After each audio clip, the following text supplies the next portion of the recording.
Live once again from Wellington, New Zealand, it's Malignant Bear, featuring me, JD Groundsmiths. Hello everyone, and welcome to the stream. Tonight we are still continuing with Please Be Happy. Stream number 7 at this point. For those joining this late in the game, I'll try to give a brief recap. An explanation of why we're streaming this game is in the video description there. But thus far, we're playing as Miho, the fox girl. She is a Gumiho, a magical fox, and has spent her entire life just being a criminal, basically, never having any connections, and finally decided to settle in Wellington after she meets Aspen and Juliet. Aspen is a young, aspiring author that works in a cafe, and Juliet is a vampire that runs a library where Miho now lives. Miho has this thing where everyone forgets her after 24 hours unless she sees them again. So this is the first time she's made any meaningful connections in her life. And she is centuries old, as is Juliet as well.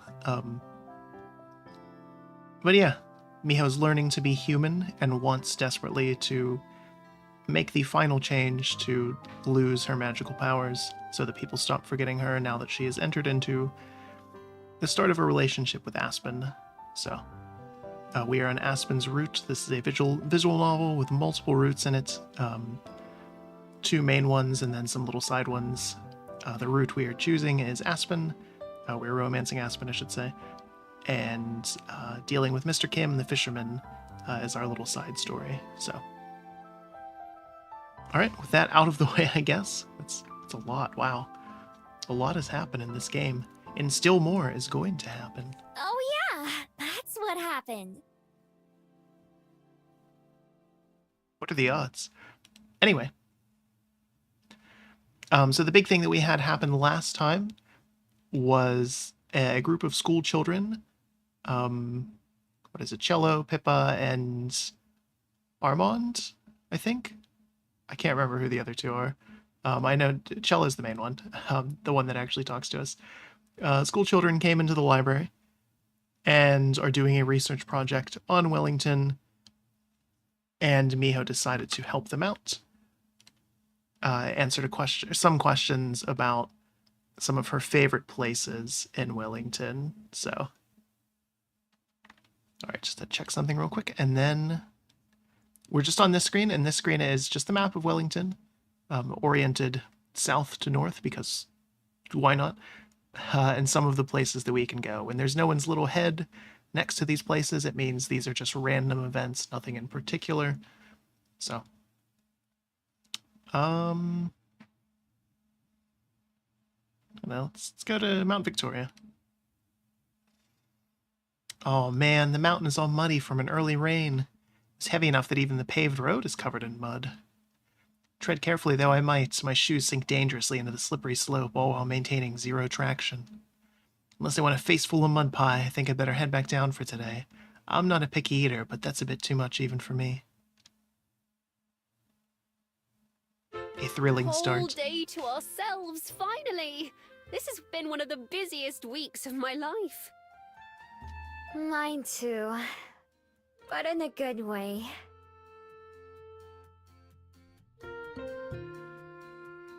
Of course. The best way.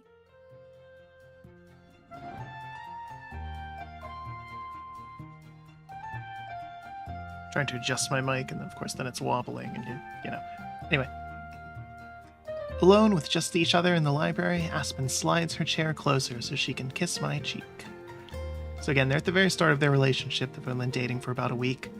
Aspen she's admittedly has no experience with this, and is a pretty nerdy bookworm. And Miho has, despite her age, 0 experience with relationships or most human things. So they have a very delightfully awkward kind of thing going. What do you want to do today? The world is our oyster. Oysters. Wanna get lunch? We just finished breakfast. It's never too early to start thinking about lunch. I concur. Laughing, Aspen stands up and offers me her hand. It's a little early for that, but I could do with some fresh air. Care to join me for a walk? Sure. I'll go anywhere you want. Her hand squeezes mine as we step outside into the daylight. Everything feels different and new when I'm with Aspen now. Something as simple as walking down the hill from the library, something I've done almost every day for months now, feels more special with her next to me. I had been expecting falling in love to be harder, or something I have to push myself to do. I've been surprised by how easy it is. Like a dam that had been holding back a river, since I let myself open up to the possibility of being in love, the rest has come naturally. Simply existing around her feels nice. I mean it when I said I'd go anywhere she wanted. It's been a while since I've seen the ocean. How about a walk to the waterfront? Sounds good. That's where the oysters are, after all. Not quite what I was thinking, but close enough. Let's see if I can remember how to get there. Oh, I know the way. Want me to lead? By all means. I take us towards Mount Victoria and the beach. Other people smile or nod or wave as we pass them by, sometimes with a word of greeting, too. I can't believe you've only been here a fraction of the time I have, but you already know your way around so much better than I do. I used a lot of that time to learn. Besides, navigating is second nature for me. I can do it without trying. I'm glad, because I'm not sure if I've ever mentioned, but I'm terrible with directions myself.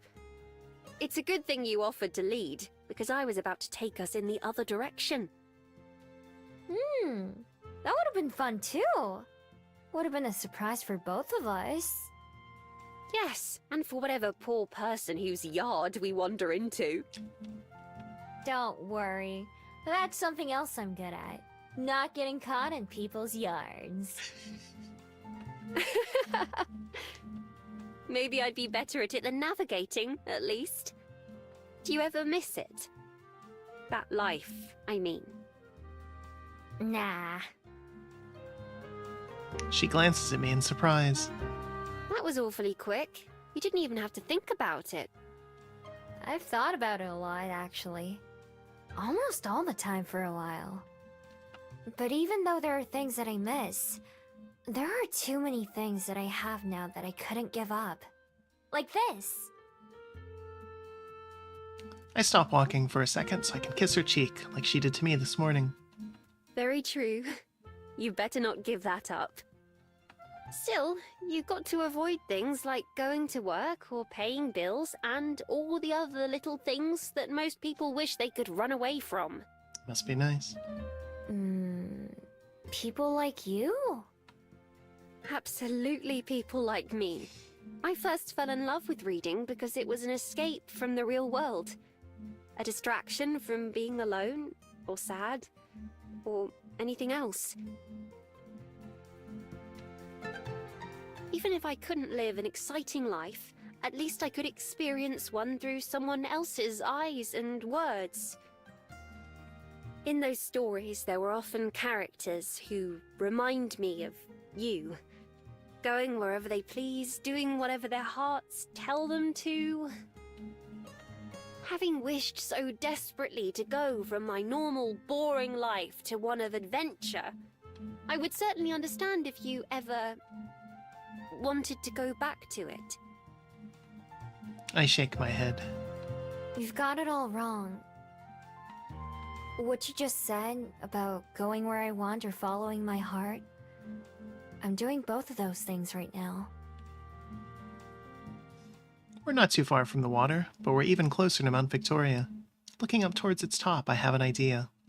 Do you mind if we go up the mountain a little bit? I want to show you something. The mountain? I'm not exactly dressed for hiking, or built for it. That's fine. It's not a hike. It's pretty easy to get to. All right, well, I'm up for it. Lead the way. Again. We take the regular trail up towards the top, but before I reach the summit, I lead us off the path. This way. I see the curiosity on Aspen's face, but she doesn't question me. It'll be easier just to show her anyway. It's slower as a human than as a fox, but it doesn't take us long to reach our destination. Ta-da!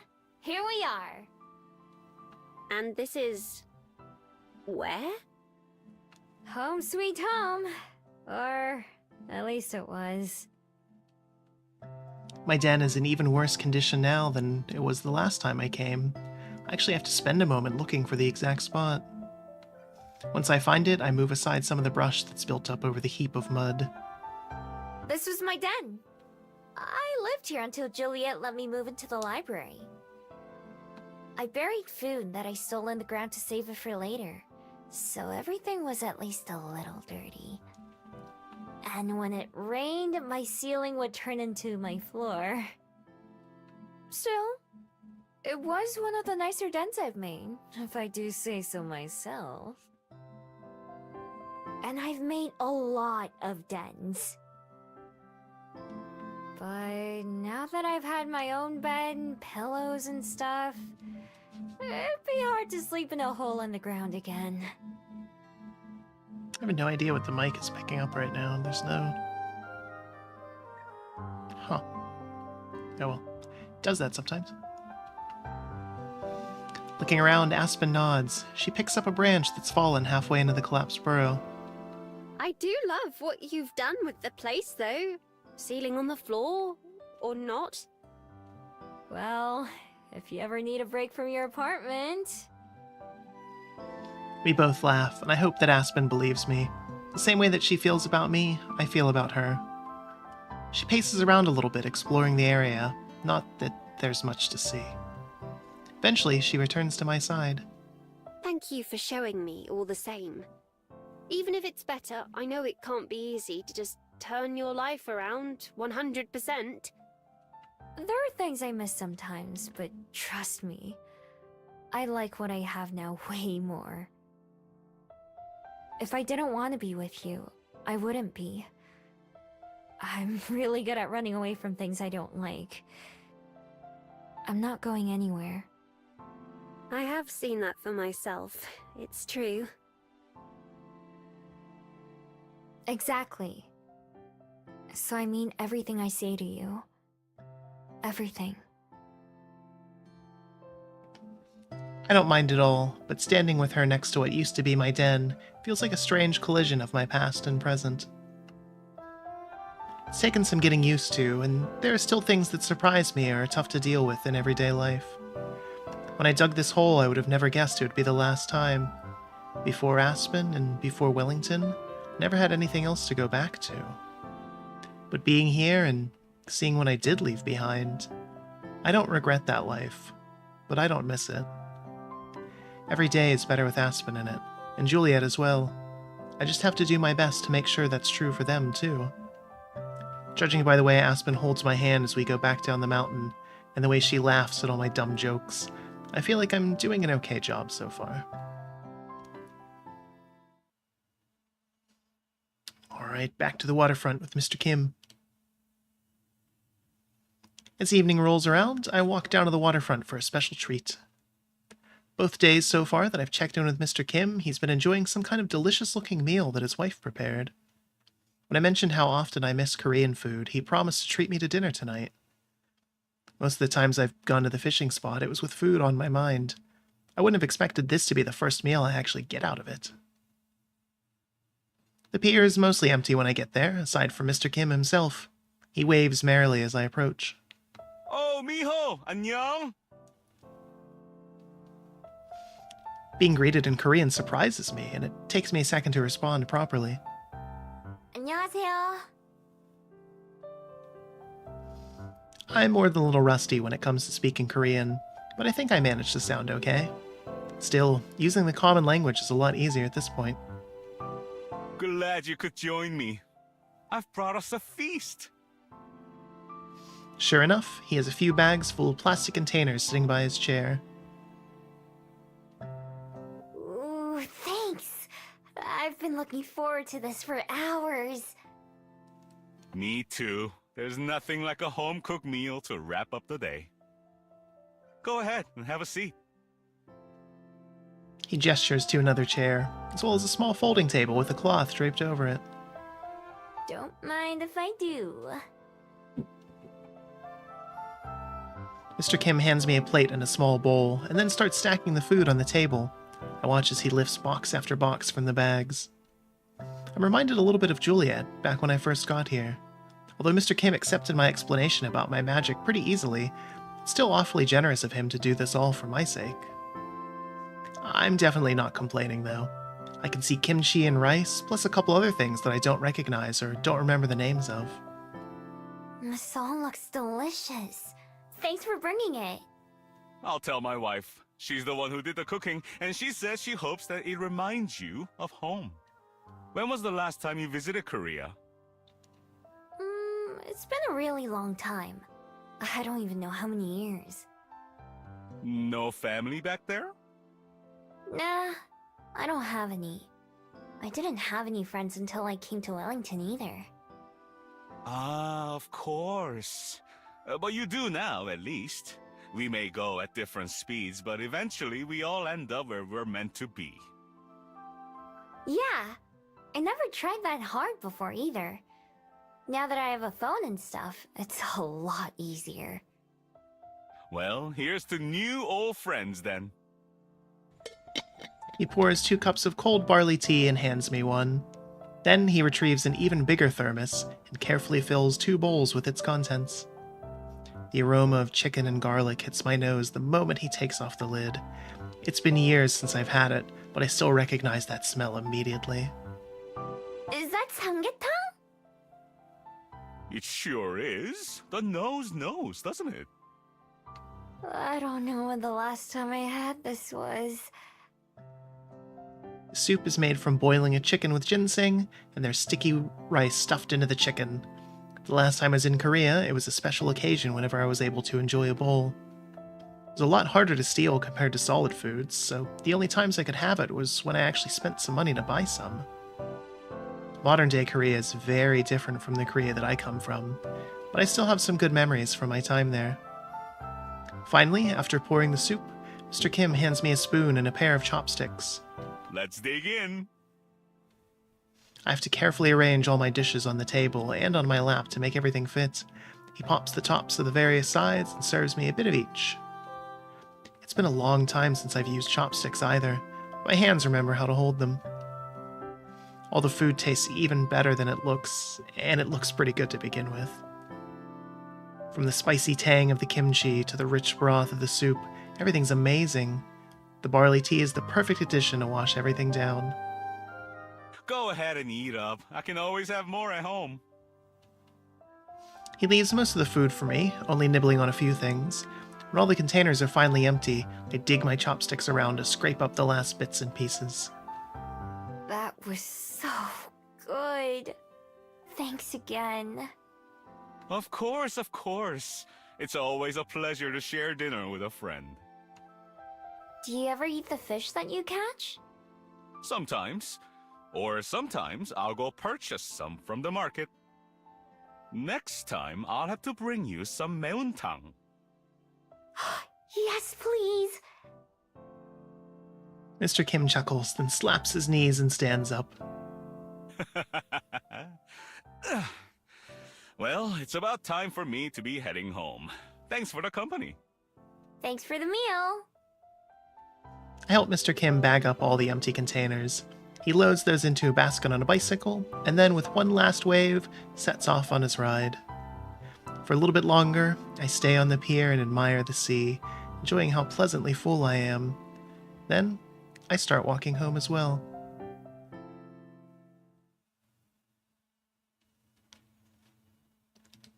More events with Lena. Only a few days after I agreed to be in a play with Lena and Cyrus, it's time for the first rehearsal. Even though I'm not going to be as involved in it as they are, I still want to see what everything is like. Miho's playing a tree. I head to the park and find the area that's been set up to practice. When I get there, I find a bunch of people waiting, more than at any of the other activities I've tried with Lena. Most of them are reading through this thick packets of paper, standing alone or in small groups. Lena's one of the people on her own until I go and join her. Hey, Miho! Ready to be a tree? As ready as I'll ever be. What about you? Are you nervous? Me? Nervous? No way! So that only happens when it comes to Cyrus, huh? Maybe just a little. That's different, though. Hey, you should go find him and get a copy of the script, too. To see how much Miho's reading skills have improved. It isn't hard to locate Cyrus. He's surrounded by a few boxes of props, snacks, and other supplies. Like Lena promised, or maybe threatened, he's been included on our check-in calls to make sure he remembers me. He nods when he sees me approaching. Oh, it's my favorite tree. Hey! Lena said I should get a copy of the script. That's a pretty good idea. Let me find yours. He digs through a bunch of copies of the script until he finds one with my name on it. Here you go. I marked all the parts where you'll be on stage. I flip through the pages. A few sections are circled in red pen. I'm glad he did that, because it would take me a long time to read through the whole thing on my own. Feel free to relax for today. We'll do some dry reads and not much else. Okay, I can do that. I wander back to Lena, who's boldly speaking to no one. But Mother, today is my birthday. It's not necessary to... She stopped, shaking her head. Maybe a bit more whiny. Oh, Miho! Tell me which one you think sounds better. She repeats the line she was just practicing twice. Just like when she made a drink to compete with Aspen, I have a hard time telling the difference. The second one. Okay, I thought so too. In ballet, you don't have to worry about talking or sounding good. This is harder than I thought. Have you done the ballet version before? Nah, but I've seen others perform it a million times. I'm sure I'd end up doing it someday if I'd stuck with ballet. Why'd you quit? I never really got the chance to ask before. Lena looks off into the distance, seemingly unusually serious. Her wings sag and she bites her lip. It's kind of complicated. Mostly because my parents really wanted me to do it. Like, really wanted. Ballet or dancing or anything like that. But I'm just like, hello? Can you get any more cliché than a swan girl doing ballet? Or any of that stuff? It's one of the reasons I wasn't sure about saying yes to Cyrus. I don't get it. What's so bad about that? They're always like, do this, do that, it's tradition, it's expected, blah, blah, blah. I don't want to live my life like that, you know? I want to do my own thing. So you quit ballet because you don't like it? I do like ballet, and I'm good at it too. But if I kept doing it, it wouldn't be for myself. Does that make sense? I think so. It reminds me of some of the conversations I've had with Aspen and Juliet, where they encourage me to do things for myself. Lena's in the same situation, but from a different angle. Anyway, now that I've said yes to doing this, I'll do my best. I've got to be the best actor in the whole performance. That sounds more like the Lena I know. I let her practice her lines to me, sometimes saying the lines for other characters if she asks for it. Eventually, Cyrus calls everyone together to do some parts as a group. I sit on the sidelines and watch. Both Lena and Cyrus give it their all, just like Lena promised. Some of the other actors sound a little bored or unsure of themselves, but those two don't have any issues. After a while, Cyrus calls an end to the rehearsal, and we all go our separate ways until next time.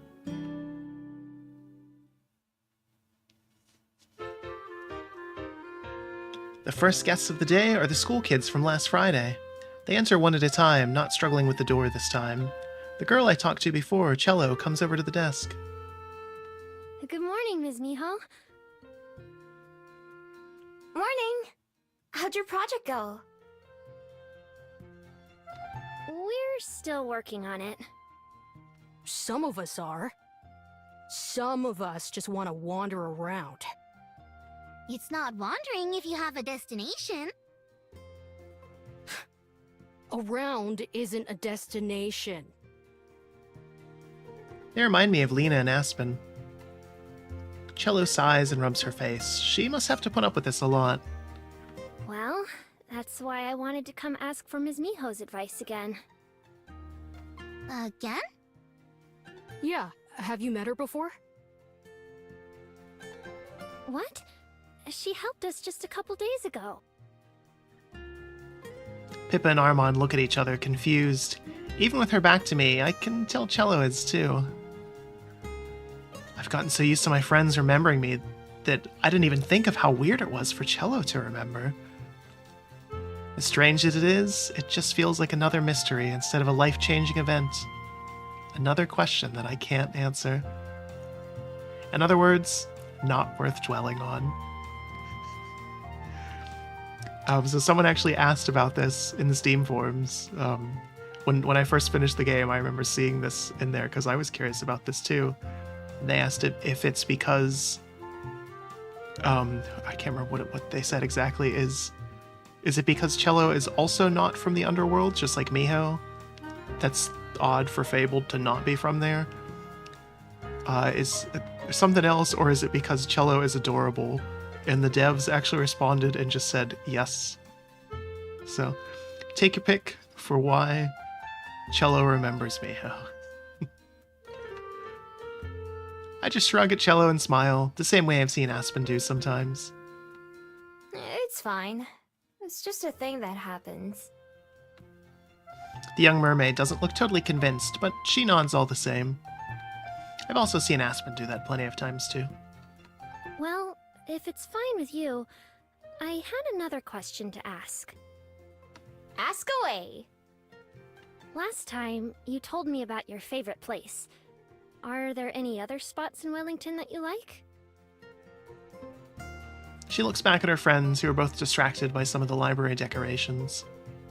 We're having trouble settling on a topic. Hmm. Oh, I know! The girl, Pippa, hurries over to the desk. I didn't even think she was listening. Do you think you could show us around town? Pippa? That's a lot to ask, don't you think? Now all three of them are at my desk. She can say no. She's working. She can't just get up and leave. Oh, but she can. Actually... There still aren't any other patrons yet. I don't think Juliet would mind, as long as I come back. I can't spend all day, but I can show you a couple places. Really? Are you sure? Yep. All three of them look at each other, then grin in unison. The first place I take them is to the top of Mount Victoria. This was one of the first places I went to when I came to Wellington. It's so beautiful. Cello and Armand both stand at the railing, looking out at the city the way I first did. I wonder if they're feeling any of the same things I did. Pippa's right behind them, with a notebook in one hand and a pencil in the other. At first, I think she's writing, like Aspen would be. When I walk a bit closer, I see that she's drawing instead.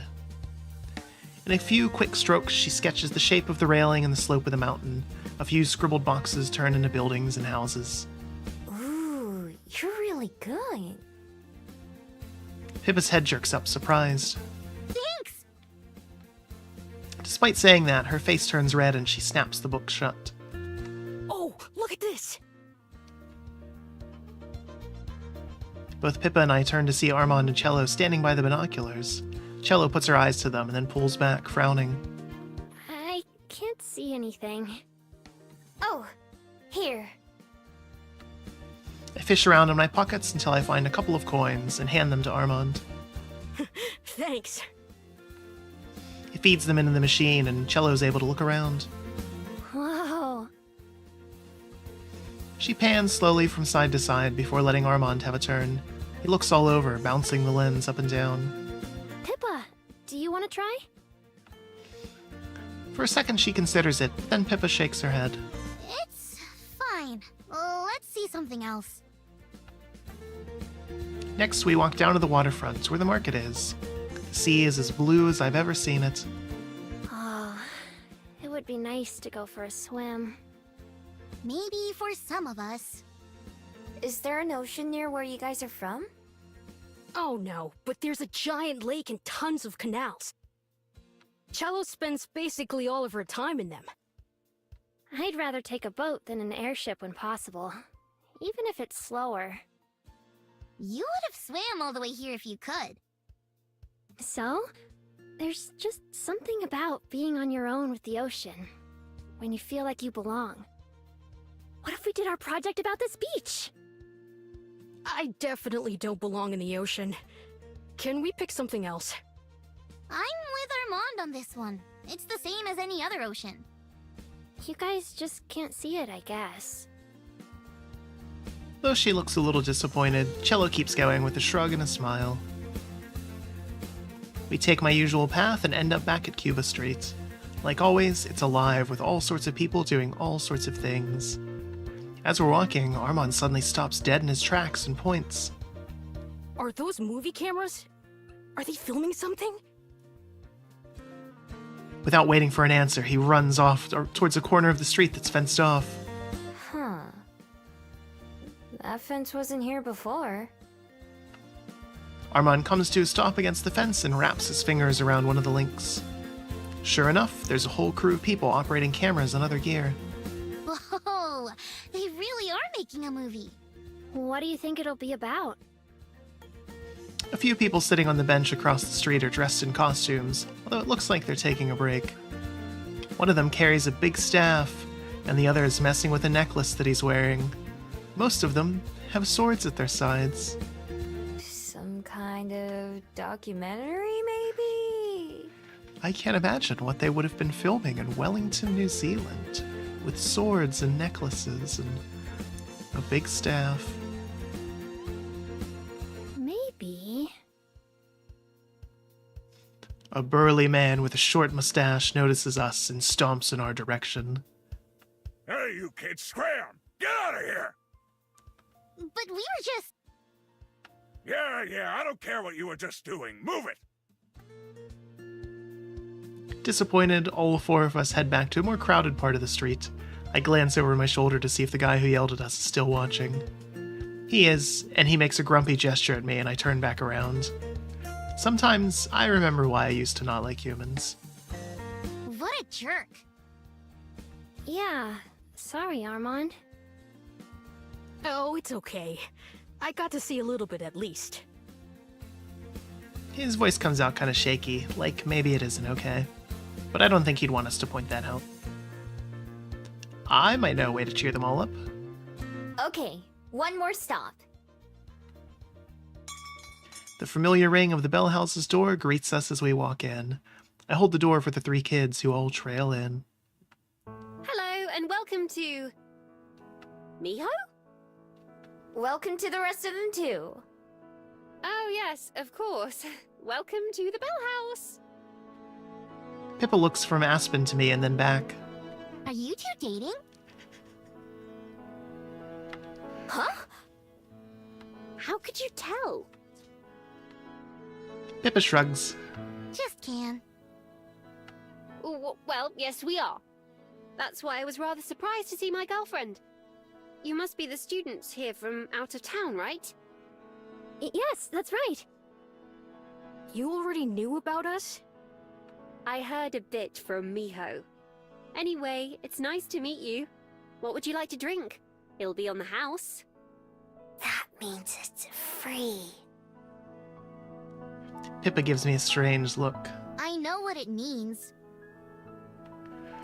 Aspen bites her lip to keep from laughing, but I can see it in her eyes. I smile too. Three kids place their orders and then go sit down, while I stay at the counter. Babysitter for a day? They wanted me to show them around town a little bit. I need to get back to the library soon, though. A guided tour of Wellington from Miho? Huh, how can I sign up? Just ask. Although, Your boss might not be as happy about you skipping work as mine. True. Maybe I should take that store position after all, so I can make my own hours. Oh yeah, I forgot all about that. Are you still thinking about whether or not to do it? Yes, it's practically all I can think about when I'm here. I have to give Regina an answer by next month, though. I'll talk to you about it later, though. What would you like to drink? Surprise me? Alright. I'll be back in a bit. Okay, see you soon. While she goes into the back, I sit down at a table in the corner with the 3 students.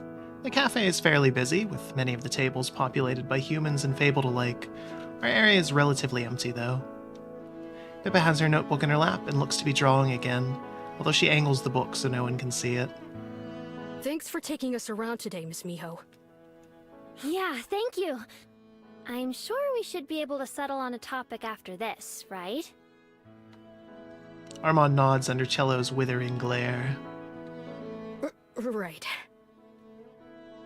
Pippa, on the other hand, doesn't seem to notice. She's fully absorbed in whatever she's working on. Pippa? Did you have any ideas? No response. Sighing, Cello just rests her head on the table instead of trying to get Pippa's attention. Almost said Peppa Pig. Terrible. I still think we should just make it about the ocean. Pippa's kind of right, though. It's hard to make the ocean seem special. Oh, ye of little faith. What about the movie crew? Just without that guy at the end. But would that really be showing Wellington itself? Maybe not. For a moment, everything is silent in our corner, other than the scratch of Pippa's pencil. Then she smacks that down onto the table and turns her notebook around for us to see. Look! Even as a sketch, it's easy to identify the Bell House. There are a few changes, like the plants and decorations, but it's still unmistakable. She's drawn it from the outside, with an overhead view right beside it. And there are tables populated by people that I hope aren't supposed to be us. Wow, Pippa! May I see it? Pippa reluctantly hands the notebook to Cello, who holds it so I can see better too. The Bell House isn't the only thing she drew, though. Part of the street outside is shown, including some sketches of statues and storefronts that we walked past. Across from her, Pippa waits anxiously. I thought that a coffee shop might show it best. How all the different kinds of people exist here? I went to a coffee shop today. It was very crowded. It's a place that everyone loves, no matter where you came from. Because that is absolutely true. At least, that's what I was thinking. I think that's beautiful. Aspen's shoes click against the floor as she approaches us, with a tray balanced on her hand. Stopping at our table, she picks up the first of 3 drinks and hands it to Pippa. Sorry, I couldn't help but overhear. But I often think of the Bell House the same way. It's something I love about this place. In fact, I first met Miho here. Pippa's eyes go wide. Destiny? I've wondered the same. Cello sets the notebook down on the table before taking a sip of her drink. Her eyes light up when she does. Whoa, this is really good! Armand nods vigorously in agreement. I'm so glad you like them. Miho, I forgot your drink at the bar. Would you like to come get it? Oh, sure. Behind me, I'm pretty sure all 3 of the kids snicker amusedly. At the counter, Aspen hands me a steaming cup. I breathe in the scent and try to identify it, but I can't. What's in it? A surprise, remember? Tell me what you think. It's just hot water. I take a small sip, being careful not to burn my tongue. At once, a variety of flavors meld together. There's chocolate for sure, but not overly sweet chocolate. There's also coffee, but it's not too bitter. On top of that, there's another taste, one that I recognize but can't place. I love it! Phew, I was afraid I may have used too much chocolate.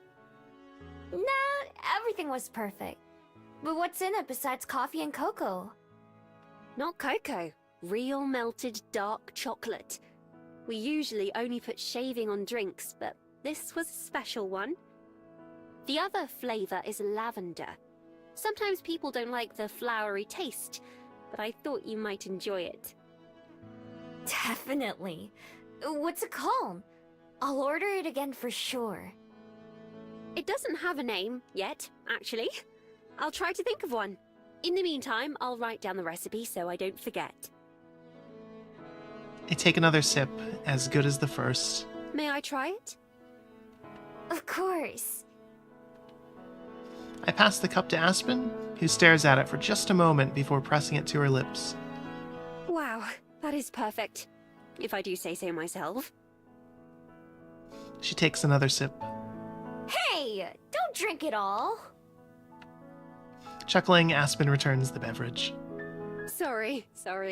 I'll make my own on my break. Is that soon? Unfortunately not. In fact, I should get back to work before too long. If Lena catches me, I'll never hear the end of it. Literally. Alright. I won't keep distracting you then. I should get back to the library. Although... I look back at the kids who are all hovering over Pippa's notebook as she sketches more. It's fine, they can stay here. I don't think there'll be any trouble, and I'm sure it'll be easier for them to get back to their class. You sure? Thanks. Of course. Talk to you later? Of course. Right, more choices. We're just at the Bell House in Cuba Street and Mount Victoria and at the Bay and Waterfront.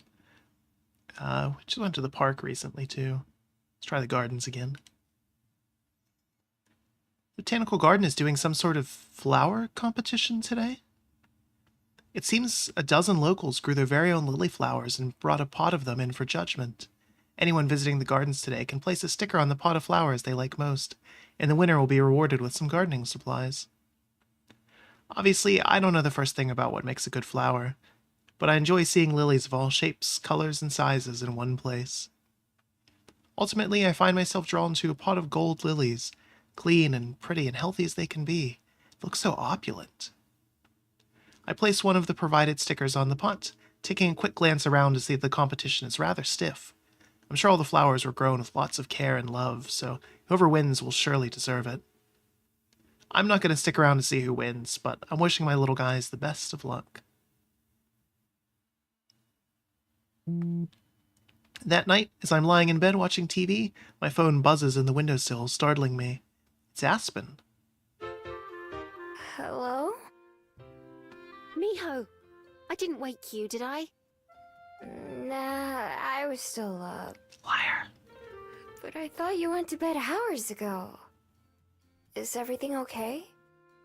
I did, yes, and I'm fine. I woke up to get some water and saw that I had an email. And after I read it, I couldn't wait to tell you. Are you ready? Sure. She clears her throat and gulps down some water before she starts. Dear Ms. Benoit, we've read your draft and we're very impressed with what we've seen so far. At the moment, it's a couple steps away from being what we're looking for, but we'd like to fix that. One of our representatives will be in the Wellington area this Friday. Would you be available for dinner to discuss more? Best regards, Avery Frost, editor. I bolt upright in bed as if Aspen were here telling me in person. Whoa!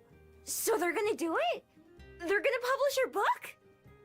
Well, it sounds like there are still some details to be worked out, but...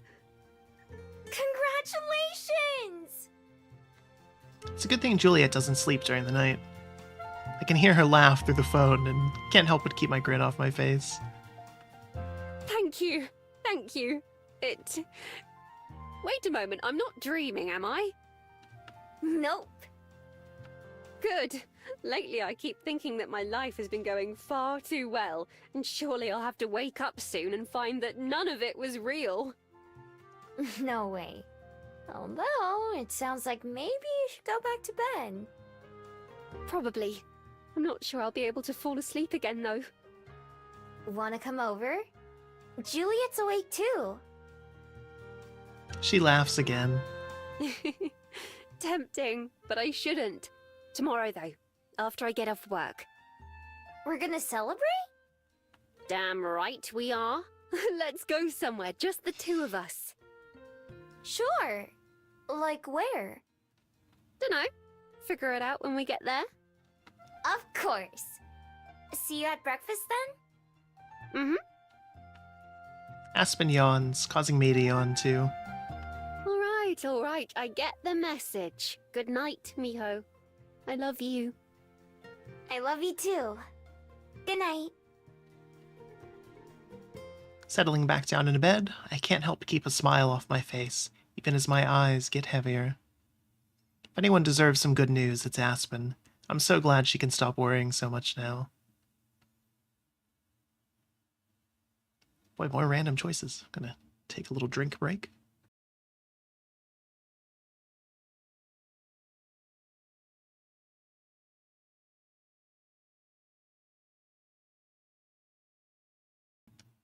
Alright, so, trying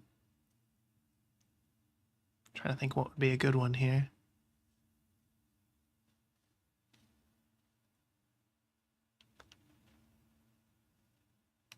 The bay.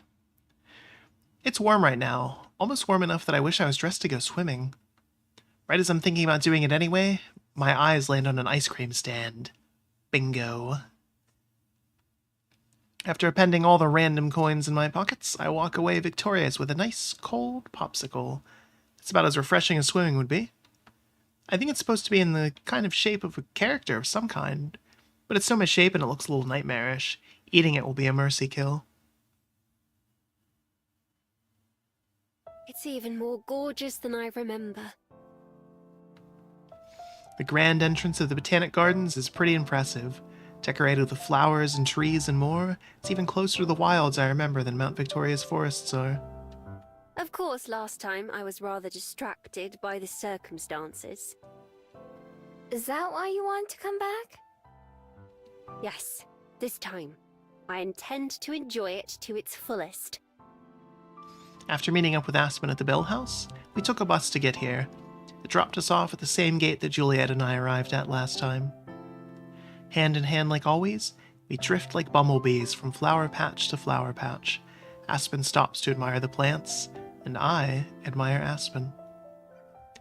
Getting that email really seems to have cheered her up. There's a bounce in every step we take together. What kind of flowers are those? I have no idea. They're pretty though, aren't they? They sure are. Like a flower, when I saw Aspen for the first time all those months ago, I thought she was pretty. The colorful petals at our feet can't actually compare to her. That rainy day in the library, she didn't know I was even there. I never could have imagined how our lives would intertwine from then on. But it's everything we've been through since then, all the things I've come to learn and know about her, that make her beautiful. We've both talked about that day and everything after a lot. Still, I don't get tired of thinking or hearing about it. Every day just makes me appreciate her more. Turning away from the flowers, Aspen sees me looking at her and tilts her head. What are you smiling about all of a sudden? You! Earning myself a kiss on the cheek, we resume our journey through the gardens. The winding road takes us past more flowers, through forests and across ponds. Everywhere you look, there's something new to see. For the most part, I let Aspen lead us, content to see whatever she wants to see, even when that means standing around for a couple minutes while she reads the tiny words on the big signs. The sun begins to set, our walk gradually gets darker, but neither of us are in a rush to leave. When we round another corner, we reach a new area of the park that we hadn't seen before. A small river runs along the path, and on one side is a large embankment. Trees with long, saggy branches run along the top, making a curtain along a lot of it. Some of the branches glisten with water, but some sparkle with something else. I point to one, getting Aspen's attention. Hey, what's that? What's what? She follows my line of sight, then her eyes light up when she sees it.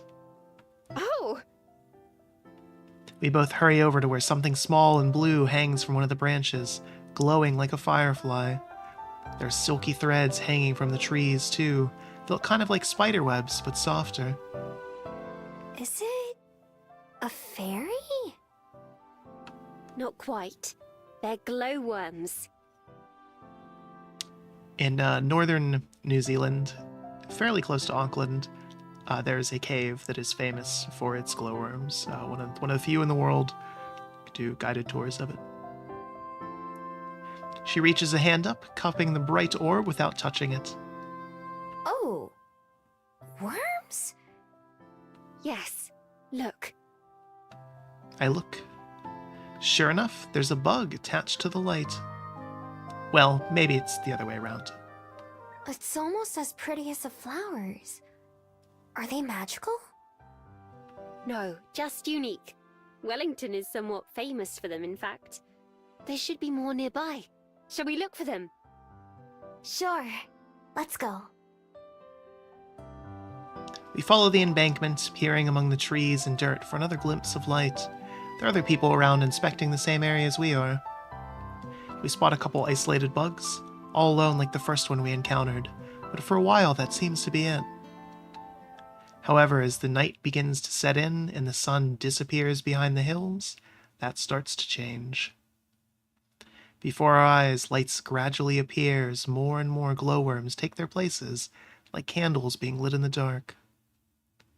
The blue-green webbing almost seems to hover in midair at parts, so we can't see the trees themselves as easily. Finally, we come to part of the ridge that brings us both to a halt.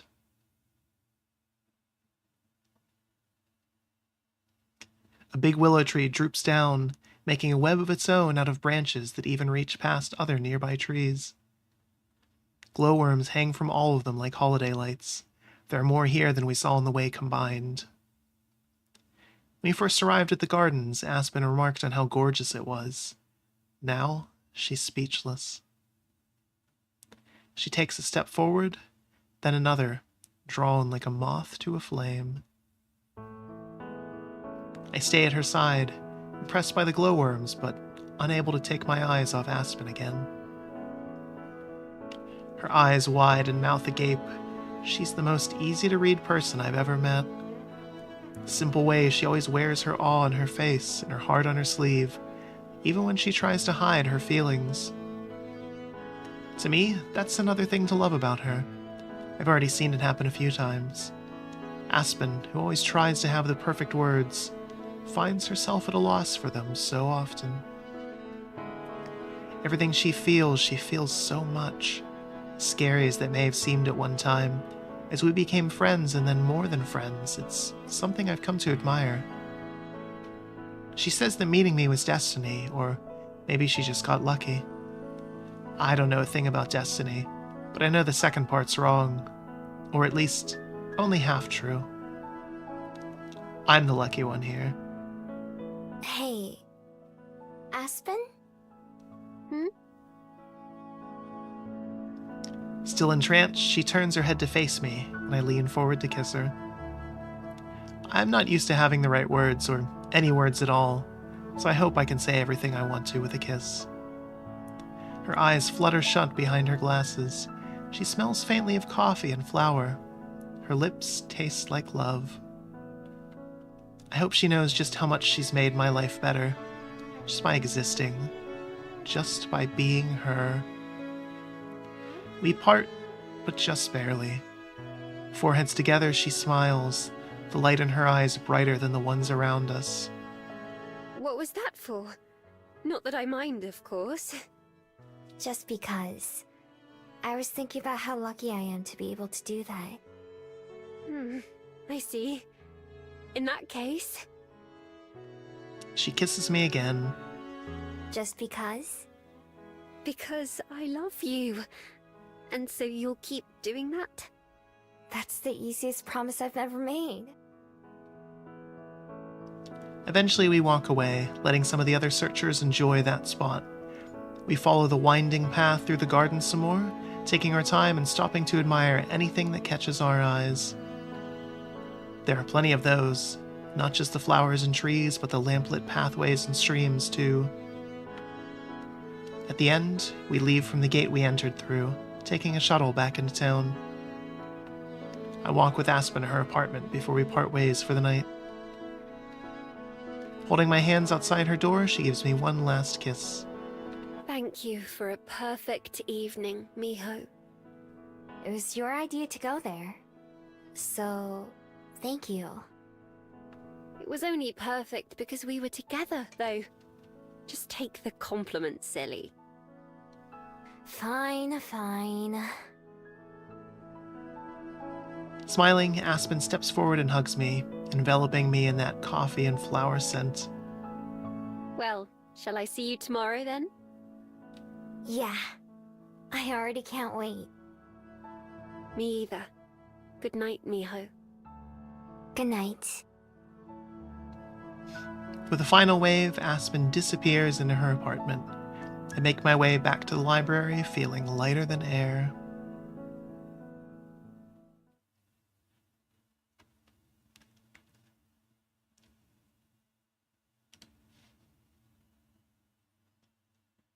I've only been home for a little bit when I decide to step out into the night again. My last encounter with Silver didn't go so well, but it hasn't made me any less determined to talk to her. It's not just because of my magic and what she might be able to tell me about. It's because I also want to help her. I know that I can't tell her that outright, but every passing day that I spend with Aspen or with Juliet makes me more comfortable in my decision to stay around Wellington. While I don't expect things to go exactly the same way for Silver as they did for me, I hope that maybe someday she'll want to change too. Making my way up to Mount Victoria doesn't take very long, just like last time. I change forms and search for Silver's scent, locking on and following it through the forest. Eventually I find her in her two-legged form, sitting on a log with her back to me. For some reason I'm surprised. I just assumed she spent most of her time as a fox. I change forms myself.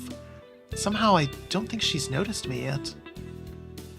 I'm not sure if I should call out to her to get her attention or what, but I don't think she'd like being surprised. Probably isn't any chance she'd be excited to see me regardless. Taking a step, I have my decision made for me. The snap of a branch under my foot gives me away. Damn it. Bad words, Miho. You're not supposed to swear. Sure enough, Silver spins around, her eyes going from shock to annoyance when she sees me. She leaps to her feet in a fluid motion while holding my empty hands to show that I'm not a threat. Stupid dog. Learn to obey when you're given a command. I told you not to come back here. Oops. Guess I must not have heard that part. I didn't bother to make a plan for how to convince her to talk to me, since she has a tendency to mess up any plans I try.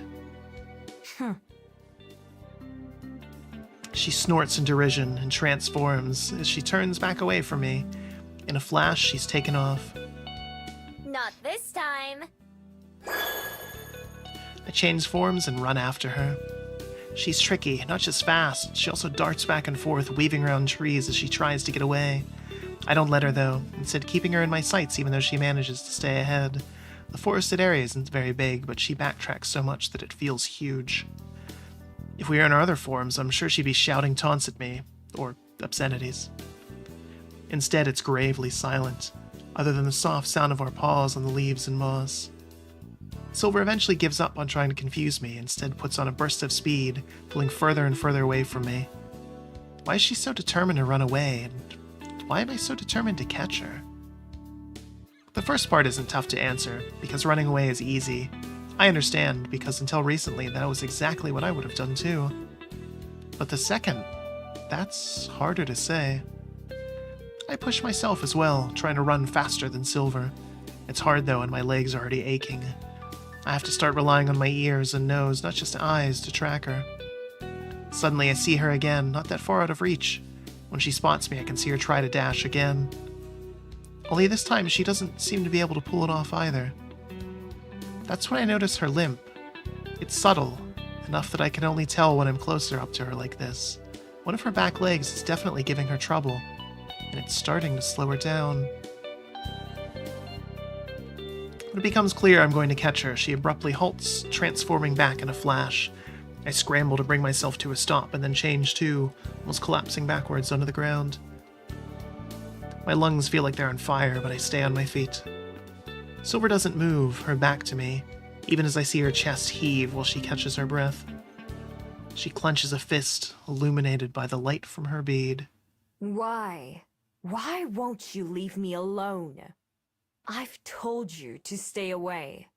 Aren't dogs supposed to be good at listening? I ignore her. I couldn't give it an answer she'd accept anyways. Why are you limping? Did you hurt your leg? Silence. Not that I was expecting an answer myself. But then slowly, her fingers uncurl. No, someone else did. Why do you care?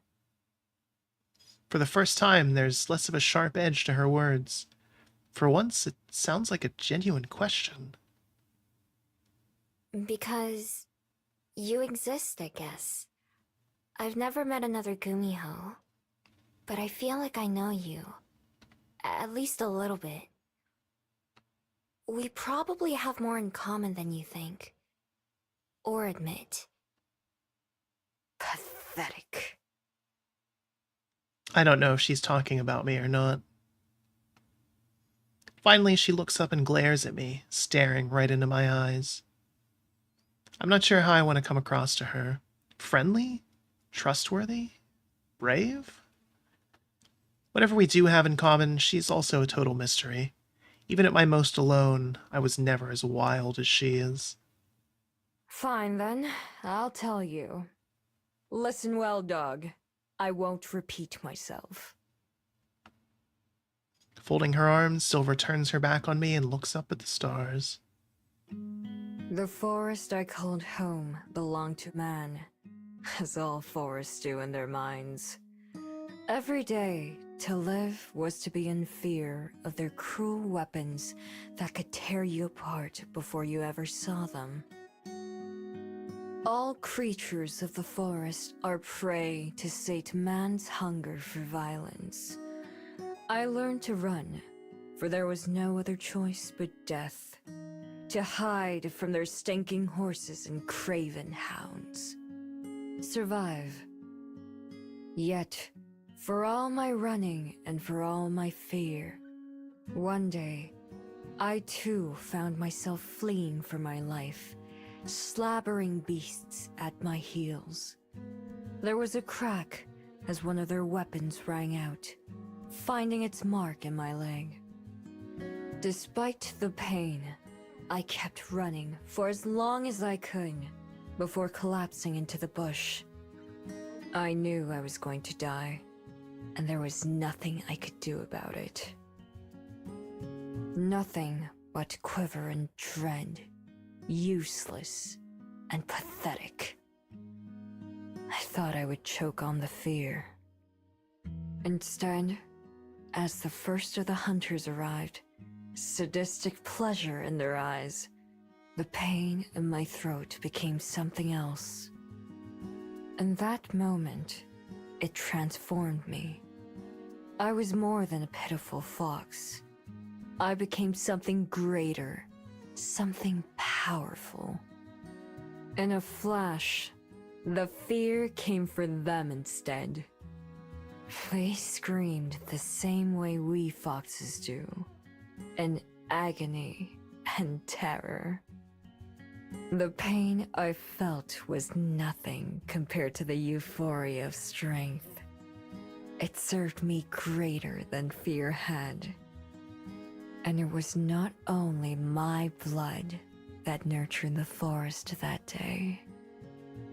I knew that my wounds would heal in time, but that power would never leave me.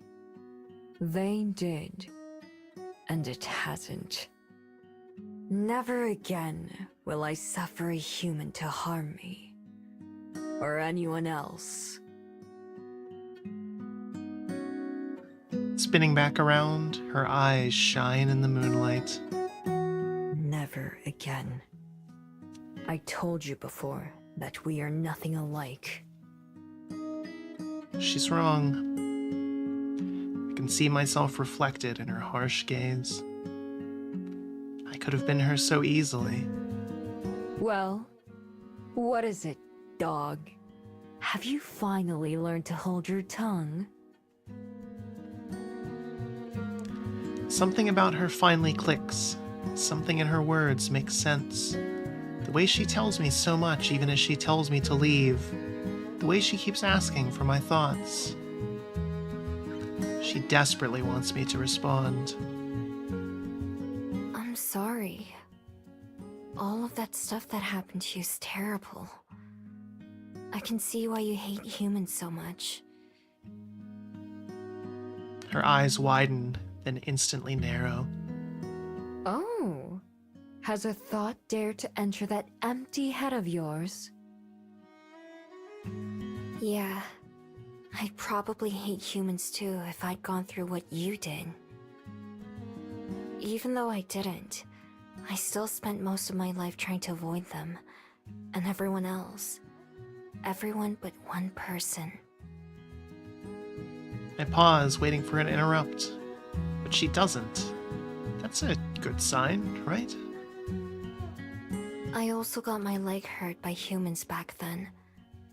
Back when I was a fox, I stepped on one of their traps and couldn't get out. I also thought I was gonna die. But instead, my person set me free. Even though they weren't my person yet. And they put a bandage on my leg and helped it get better. I'd probably still have a limp today if they hadn't. Silver scoffs but doesn't interject. Until I came here and met Aspen and Juliet, I thought my person was the only one worth knowing, human or not. I didn't want them to talk to me either. But now, I'm glad they did. I search her face, trying to get a glimpse of what she might be thinking or feeling, but her expression is as stony as ever. I could keep going, but I'm not sure it would be a good idea or not. I'm probably already wearing on her patience.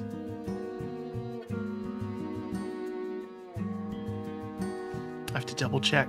I can't remember if this is one of the important choices or not. Okay, it is. So, there's a series of choices in the back half of this game once you've picked your love interest that determines if you get the comfy ending or the wild ending, and this is the first of them. So, we're gonna go for the comfy ending. I deliberately picked Aspen because I wanted the more comfortable feel-good story. Again, both have good endings, and both the comfy and wild endings are still good. It just determines what the characters do. So I have to double check one more time.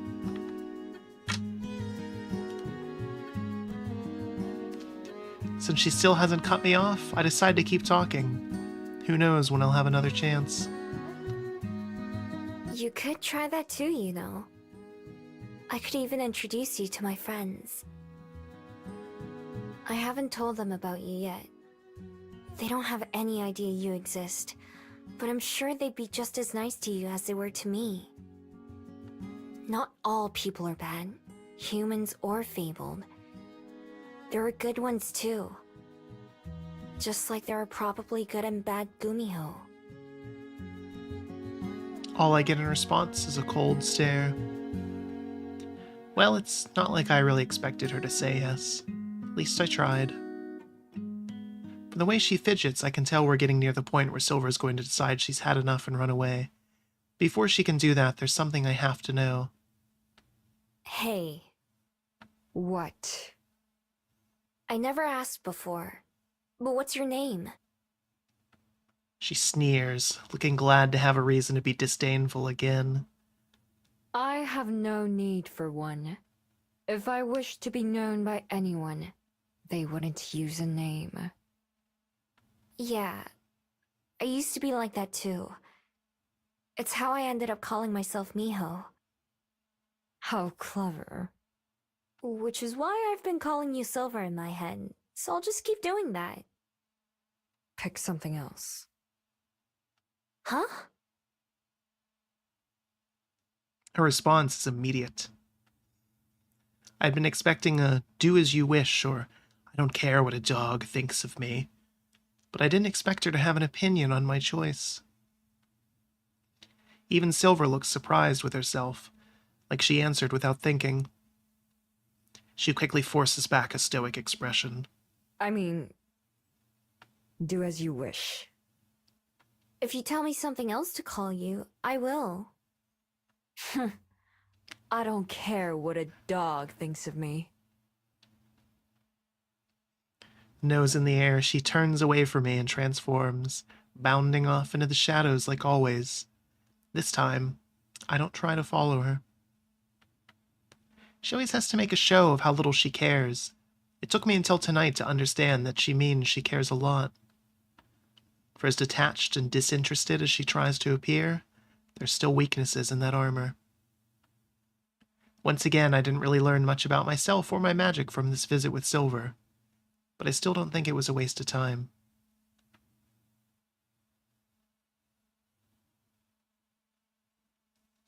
At breakfast the next morning, I'm still thinking about Silver and her story, and about how much it has in common with mine. I only half listen as Juliet and Aspen talk about a book they've both been reading. Instead, it's nice to just watch them enjoy being around each other.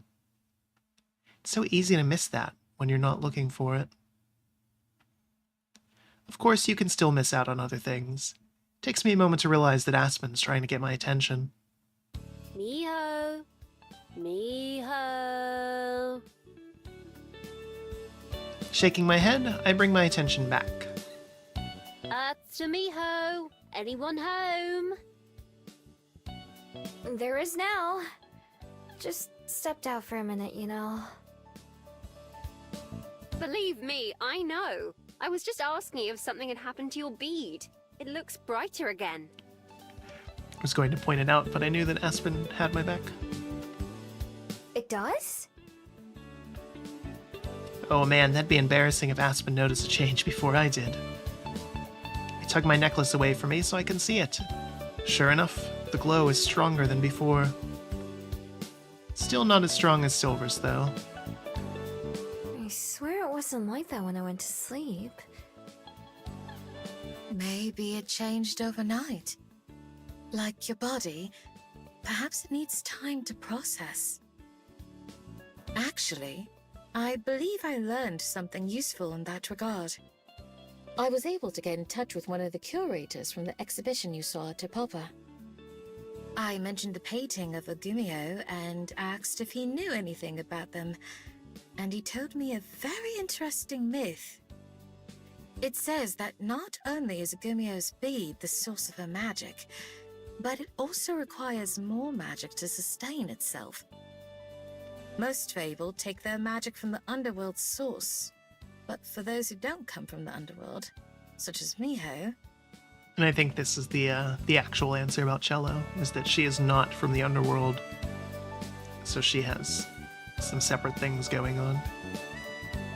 It has to come from somewhere else. Right. We're all quiet for a moment, as we all come to what I'm sure is the same conclusion. The memories. Yes, I believe so. Every time someone forgets about you, I believe your bead retains that memory as a sort of power. There was a second part to the myth as well. Once it's accumulated enough, the Gumio can take that magic and make it her own, becoming something even more than a Gumio. Something more? In what way? A Chunho. Both of them look at me. Pardon? Chunho. I know that word, but not how I know it. As if Juliet's explanation unlocks a forgotten memory of my own. That's what I'd be. If I swallowed the bean when it was ready. tunnel, a sky fox. Korean's not very good. I don't know what it means, but I know it's the next step in my existence. More than a gumiho. If you swallowed it, I suppose that makes sense, but it hardly sounds pleasant. Oh, it can't be much bigger than your standard fish oil pill. It isn't. Removing my necklace, I inspect the bead yet again. The glow must be related to what Juliet was saying. That it's getting closer to being ready. I don't know if the rest of me is, though. But why now? I don't think that many people have forgotten me recently, but it started changing so fast. It's magic. Even as a boring old human, I can tell you that magic never works how you think it should. Not just magic, but also myth. Myths tend to have some roots in truth, but are incomplete or warped by retelling. Trust your eyes and your heart, not just what Aspen and I find. Right. Besides, who knows how much farther it has to go? It could keep getting brighter and brighter for a long time. I've seen... I'll see if it looks any different this time next week. I was about to mention Silver, but managed to catch myself. I want to tell Aspen and Juliet about her, but not yet. Not until I know her better myself. Not until I can convince her to meet them. And it could take even longer for Silver to change than my bead. Although, now that I think about it, what does the brightness of hers mean? That her bead has stored even more magic than mine? Something about that doesn't feel right, and it can't just be about an amount. There has to be something more. Wonder if even she knows what it is. It's one more big question. One big what if. If I do that, would it mean people stop forgetting about me? If my bead isn't there to steal the memories? That would be very nice if so. Indeed. I couldn't say, but I share Aspen's feelings, as I'm sure you do too. Yeah, I do. I lock the necklace back around my neck. The more I learn about my powers, the more conflicted I feel.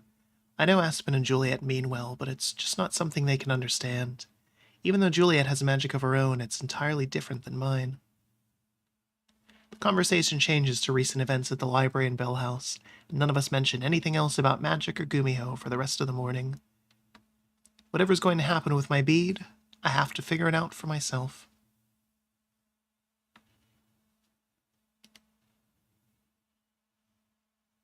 It's been almost a week since the last time I went to the waterfront, so I've decided to head down and visit Mr. Kim.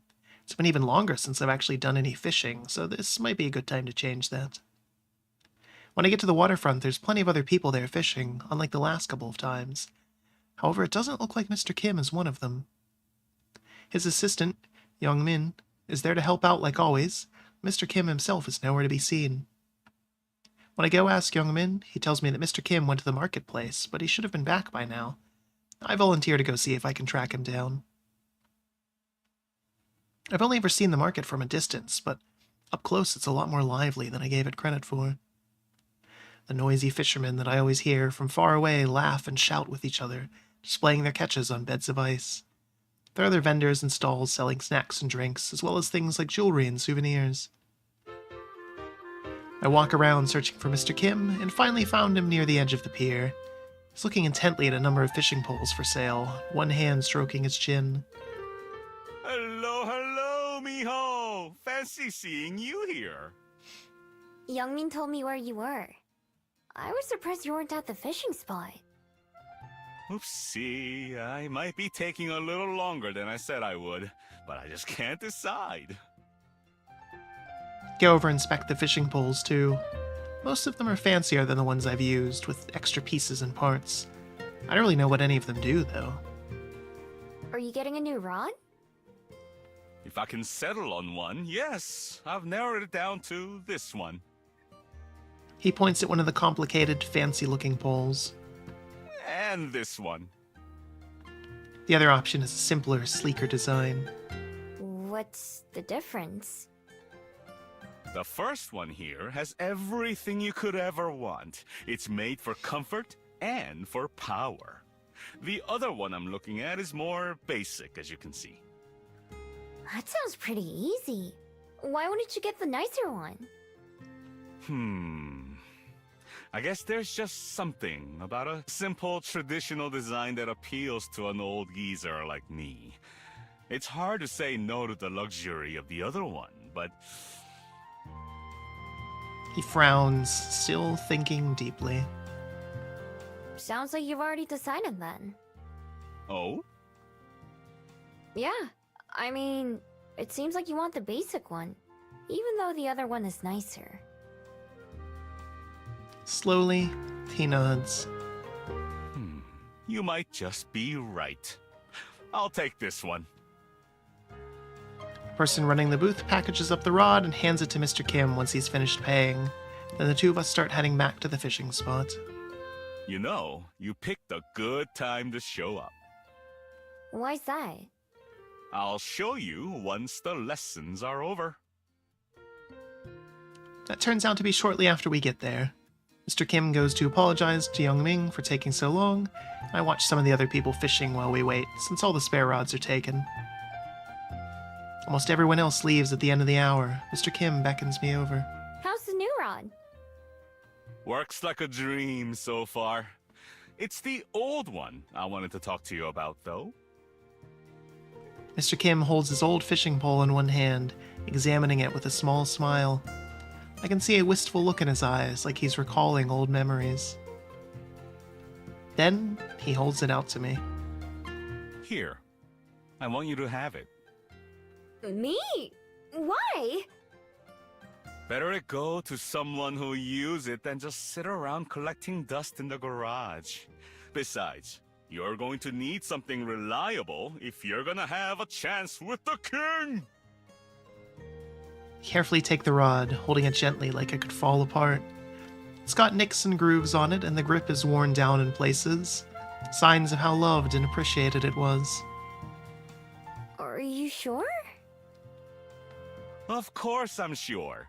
As long as you promise to give it a good home. I do. Thanks. You're welcome. Now, let's make sure we catch the king this year, Standing at the edge, I cast out my line to get a feel for the rod. Even though it's been well used, it's more comfortable and handles better than the ones I usually borrow. I managed to land a couple fish, although I let them all go. When it's finally time for Mr. Kim to go home, I carry the fishing pole carefully, making sure Mr. Kim's trust in me wasn't misplaced.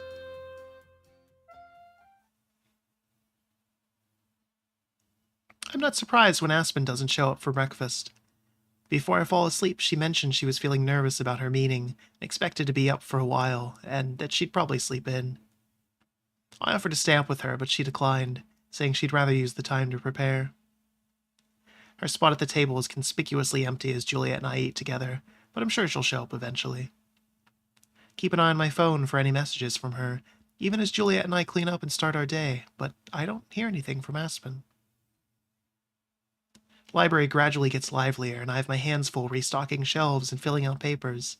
Finally, some familiar faces arrive, although Aspen's isn't one of them.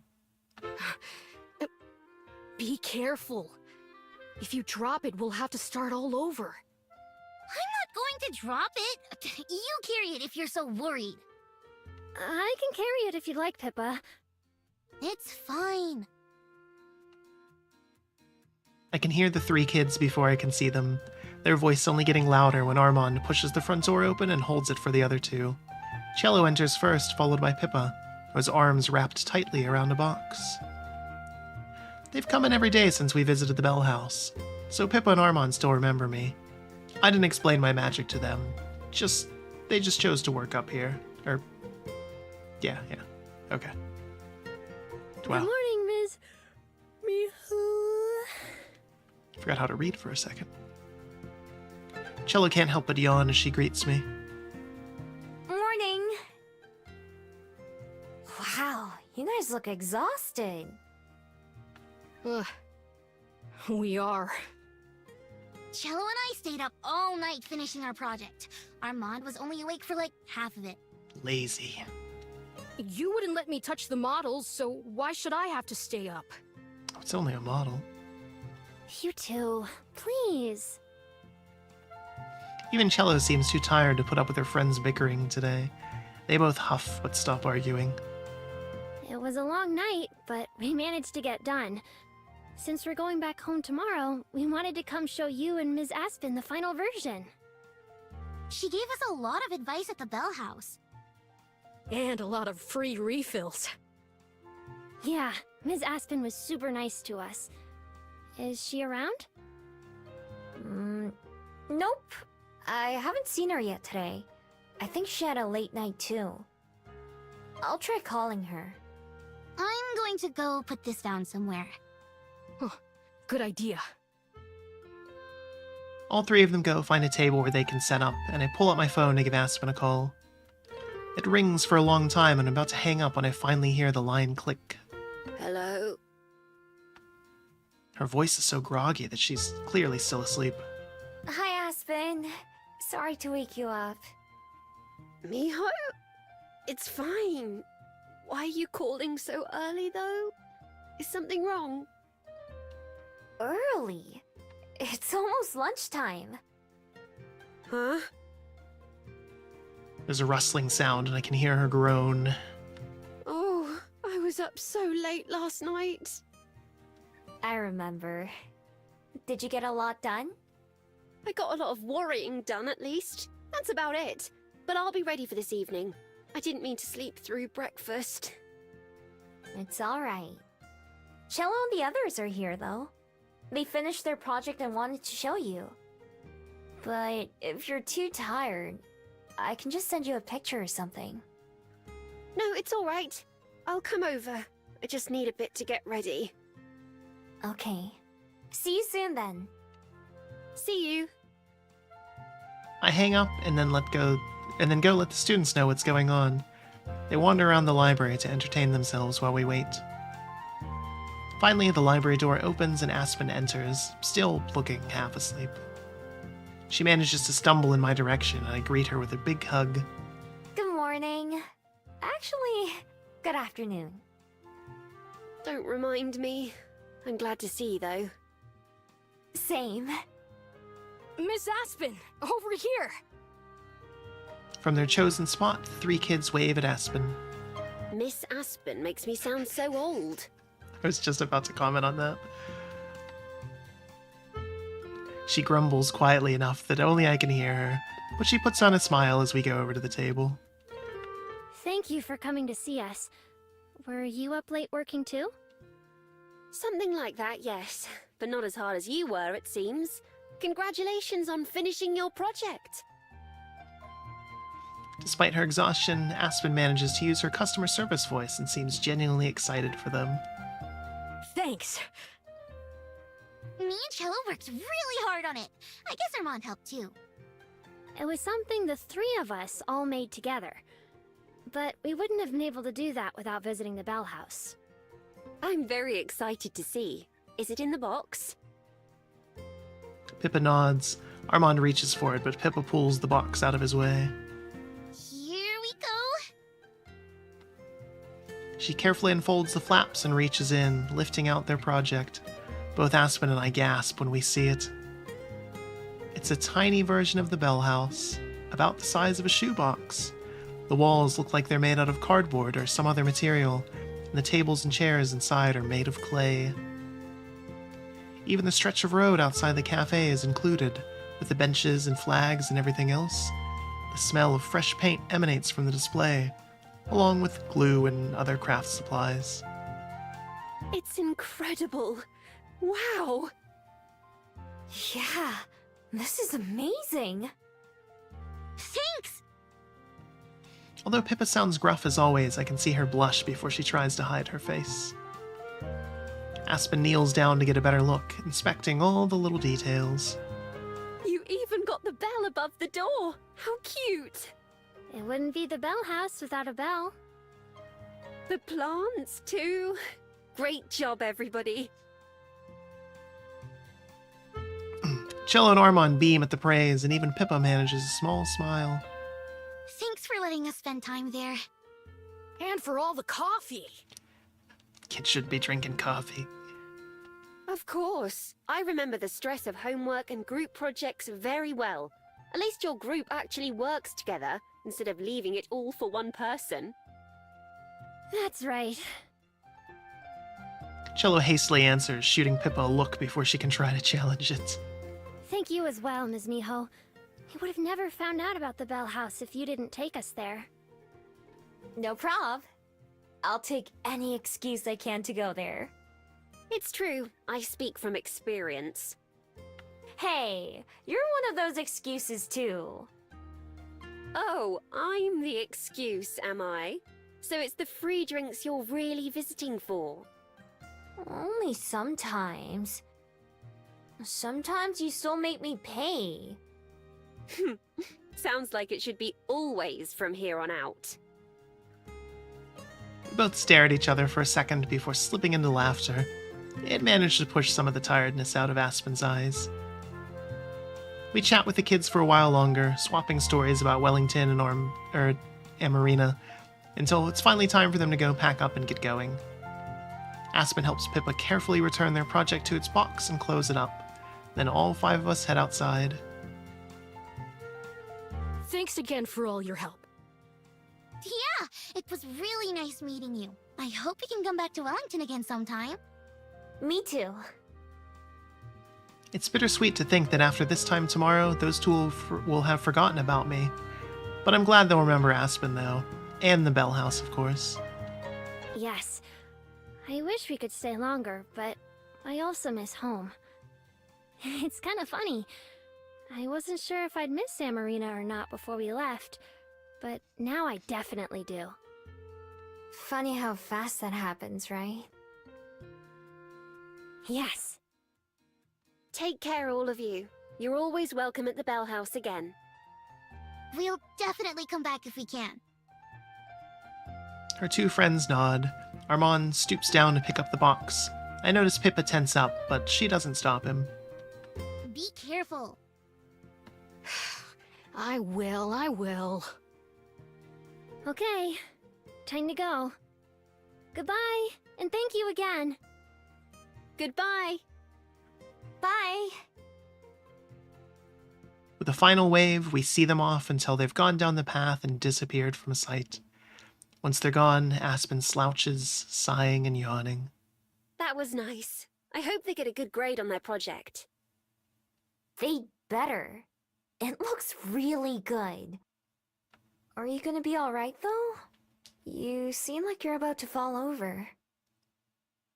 I'm fine. It was nice to have the distraction for a bit. Now all I have left to do is wait for this evening. Wanna go in? Or are you gonna wait at home? I'd rather wait with you, if that's okay. Of course. I was hoping you'd say that. Aspen holds out her hand and I take it. Together we step back into the library and wait for the appointed hour to arrive. I sit on a bench with a book in my lap, pretending to read. In reality, I'm not even trying. I'm watching the plaza across from me, where Aspen sits at a table alone. I offered to sit with her, but she declined, saying this was something she needed to do alone. Still, she knows I'm watching, even if I'm too far to hear. Pulling out my phone, I slowly type a message wishing Aspen good luck and send it. From a distance, I see her check her phone, with an instant later receive a few heart emojis in response. Just then, a stranger approaches her, and the two of them talk for a second before Aspen jumps up to shake their hand. Then they both sit back down and Aspen scoots her chair in closer. They chat for a long while, enough for the waitress to come out and refill their drinks several times. From what I can tell, it looks like the agent is doing most of the talking, and Aspen is mostly listening. Even from behind, I can tell when she's saying something, because the way she sits up and starts to move about animatedly. After a while, the agent opens their briefcase and passes some papers to Aspen, who stares at them. The agent stands, and a few seconds later, Aspen does too. They shake hands a second time before the agent pays their bill and leaves, Aspen lingering at the table. When a couple more minutes pass by and she still doesn't move, I get up and go to her instead. Hey, you. Startled, Aspen looks around before looking up to see me. Oh, Miho! Sorry to keep you waiting. I was just... It's alright. I don't mind. How'd it go? The fact that I have to ask means I already know the answer. If it had gone as hoped, then I'm sure Aspen would be out of her seat jumping for joy. It went... fine, I think. You think? Yeah. Shall we head back to the library? It's rather hot, isn't it? Sure. Let's go. It's not hot at all. In fact, it's downright pleasant. But I'm sure that's not the real reason she wants to get out of here. I lead the way. Although Aspen never lets go of my hand, she doesn't say anything either. The library still has a few guests in it when we get there, but we pass them by and head to the dining room instead, only to find it's already occupied. Oh, hello. Juliet has papers of her own spread out on the table. She sweeps them together and tucks them away as she greets us. Hey! Still silent, Aspen distractedly sits down, already pulling out the packet the agent gave her to examine. Juliet gives me a questioning look, and I offer a tiny shrug in response. I assume we're going to find out what's on Aspen's mind soon. There are two parts to the packet. The first one is huge, almost as thick as a book. Must be the copy of the manuscript Aspen sent in. The second one is much smaller, but still lengthy. That's the one Aspen focuses on.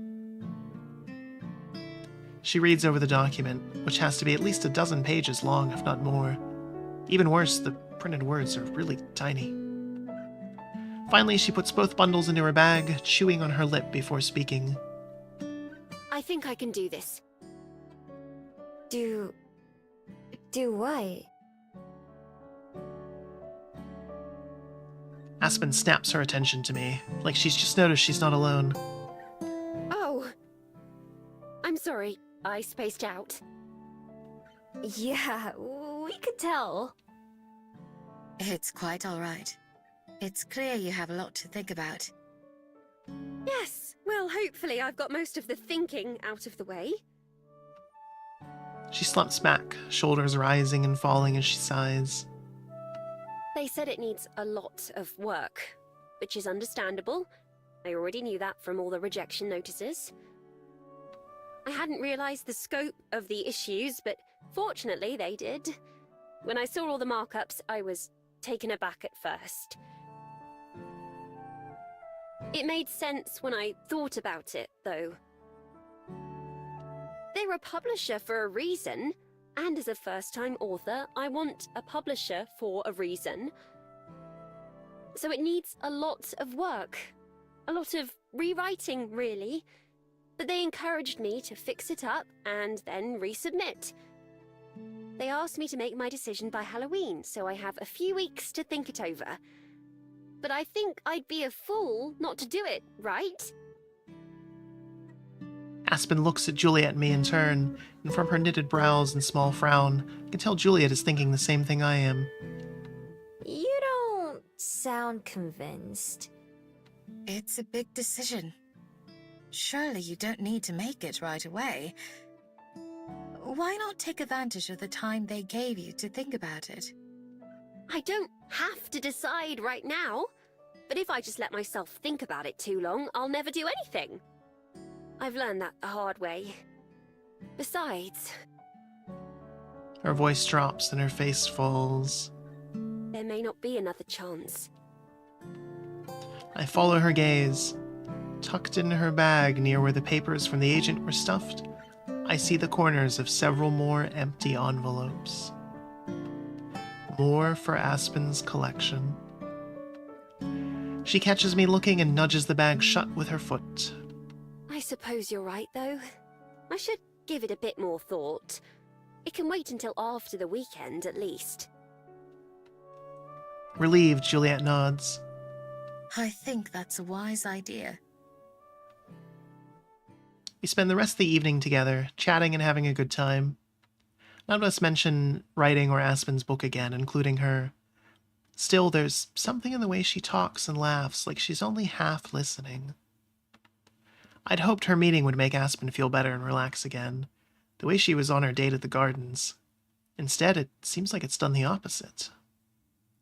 It's hard to see her struggle, and I wish there was something I could do, but I'm the least qualified person to give Aspen advice on something like this. I don't know about books or writing or publishers. I do know how important writing is to her, and how many of her dreams revolve around it. I know how hard she's worked, and will keep working. No matter what, I also know it's something she'll have to decide for herself, with or without advice from Juliet and me. Of course, I'll support Aspen no matter what she chooses. I just hope whatever decisions she makes, she won't end up regretting it later. By the time Aspen has to head home, she's perked up a little bit, but not enough to make me stop worrying about her. Still, she says goodbye with a kiss and a smile, and a promise to come back by the morning. Right now, that'll have to be good enough for me. On Saturday morning, I wake up around my usual time, but linger in bed for a little while. I can hear the distant sounds of Aspen and Juliet having an animated conversation. Aspen laughs and Juliet laughs. I don't know what they're laughing about, but I smile too. It's like hearing my girlfriend laugh, after all. No matter what kind of troubles are weighing on our minds. If she's able to laugh despite everything, and that's a win in my book. Aside from a couple hasty meals, it's been a while since the two of them have really gotten to spend much time together. Sometimes it's easy to forget they've known each other longer than they've known me. Outside, it's shaping up to be another beautiful day. There are clouds, but none of them are rain clouds. The trees and grass sway in a gentle breeze beyond my window. I've had more beautiful days here than I can count. Even Wellington weather at its worst isn't so bad from indoors. I open my window, enjoying the morning air as I freshen myself up too. Making my way silently to the kitchen, I pause just out of sight and listen. I've given it lots of thought. I have, but I still can't decide. Regina really wants me to take it, of course, but... But there are good and bad parts of both. Exactly. I feel like... I'm not sure who to compare it to. No need to compare. I understand what you mean. For a little while longer, I stay where I am, unseen. Not because I want to eavesdrop or spy on Aspen and Juliet, but because I don't want to interrupt them. I just want to let them talk.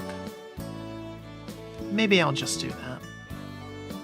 Hearing Aspen express some of her worries and hearing Juliet offer words of encouragement reminds me of some of my earliest days here. Both of them changed their lives to include me, which is something I'll always be grateful for. Still, I should give them the chance to spend some time with each other, not because I feel unwelcome, but because that really hasn't happened since I've arrived. Eventually, there's a moment of silence followed by the sound of a cup being set on the table. I choose this time to make my entrance. Ah, there you are. Good morning, Miho. Good morning! I go into the kitchen and grab a piece of toast and an apple, but I don't sit down. Sleep well. Sure did. Now that I'm up, though, I think I'm gonna go for a walk. This early? Well, it was quite nice on my way up here. Yeah, I used to go for morning walks all the time, but it's been a while. You couldn't have picked a better day, it seems. Enjoy yourself then, Miho. I will. See you when I'm back. For good measure, I wrap a couple more slices of toast in a paper towel and put them deep in my pockets, along with another apple and some packs of jam. I wave goodbye before I leave, and then head back to my room to get dressed before stepping outside towards the road. Munching on my breakfast as I walk, I hum a song to myself that I heard on TV. I go in the direction of the ocean, same as usual. My days of aimless wandering really have decreased. I actually have places to go now and people to see. A day without any plans is a luxury. I wonder how Jianing chose where to go on their travels. What first brought them to my forest all those years ago? Was it on a whim? Or was there something in particular they were searching for? If there was, I hope they found it. I would have loved to ask. Would have loved to tell them about Aspen and Juliet. More than anything, though, I wish I could have thanked them. Our time together was short, even by human standards, but it still meant everything to me. I take myself to Mount Victoria and start the familiar climb, but before I get to the top, I stop. It's only been a couple days since I last came here and saw Silver. Trying to visit her again so soon might be pushing my luck, but then again, so is trying to visit her at all. Lukewarm toast and apple in my pocket aren't much, but if she lives anything like I did, she'd still probably appreciate them. Even if she doesn't say it. Instead of transforming, I stay on my 2 feet, heading in the same direction I went last time. I'm not too concerned about finding her. If she wants to be found, she will be. Keeping my eyes and ears peeled, I watch for a glint of silver fur or the sound of a snapping branch. When I finally spot her, it's purely by accident. Once again, she's in her human form rather than fox. With her back to me, she kneels at the edge of a patch of grass, attention focused on something I can't see. She doesn't move as I approach, although I'm sure she knows I'm there. Be careful. I halt, still a few feet away. At least she didn't call me a dog. What is it? I approach delicately, scanning the ground before every step. Finally, I arrive behind her and look down to find my answer. A bird about the size of my hand lies on its side in the grass. It's alive, but clearly injured. What happened to it? This one was blown from its perch in the tree. For whatever reason, it was too weak to fly. Now, its leg is broken. It won't be long until it dies. Looking down, I see Silver right about its injury. It's struggling to flap its wings, but it can't even push itself into a standing position. Poor thing. I kneel down beside Silver. You were trying to help it, right? She scoffs. It is beyond help. Such is nature's way. I simply thought to put it out of its misery. You didn't, though. Silence. Before doing anything else, I reach into my pocket and pull out the food I brought with me, holding it towards Silver. Here. I brought you this. She looks at it, but doesn't make any move to accept. What is this? Poison? It's an apple. And some toast. It's not poisoned. I ate some myself. Ooh! And this. I have to dig all the way down to the bottom to find the little pack. Grape jelly. She stares incredulously, like I'm trying to give her, well, poison or something. I set the food down by her knees and turn my attention back to the bird. Let's get you some help, birdie. Cut my fingers together and reach for the bird, which finally gets a reaction from Silver. What are you doing? Her voice is sharp like a knife. I'm going to take this guy back home. I may not know what to do, but I'm sure Aspen or Juliet will. It's better than just leaving it out here to die. Why? It's weak. Even were it to survive today, it's only a matter of time before something else claims its life. So what? I'm sure that time still matters to it. Both of us can relate, right? As gently as I can, I slide my hands around the struggling bird and scoop the poor thing up. Its beady eyes look around frantically, and I can feel its tiny heart pounding in its tiny chest. I start heading back towards the library as fast as I can. Before I get very far, there's a noise from behind me, and I look back to see Silver following me. An empty paper towel dangles from her hand. Smiling to myself, I keep walking. When I step from the woods back onto the path, I expect Silver to have disappeared. Instead, she takes a few cautious steps out, looking left and right as if a car might come barreling down the mountain. Avoiding my eyes, she walks past me and keeps going, like she planned to do this anyway. We reach the base of Mount Victoria. She's a few meters ahead of me, and I clear my throat loudly to get her attention. It's this way. She stomps after me, annoyed at Wellington for its geography or something. Her clothes, which are clearly meant to help her sneak around at night, stand out like a sore thumb in the morning sun. They also must be hot as hell. If either of those things bother her, she doesn't let herself show it.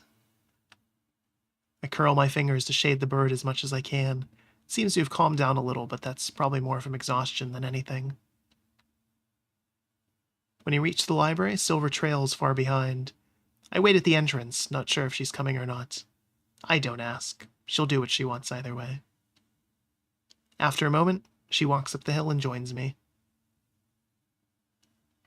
I simply nod in acknowledgement before I push open the door with my shoulder, Silver behind me like a shadow. Within seconds, Aspen pops her head out from the dining room. Ah, Miho, we were just...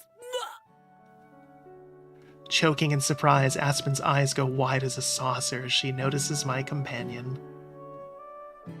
She disappears from sight, and I can only imagine what she's saying to Juliet right now.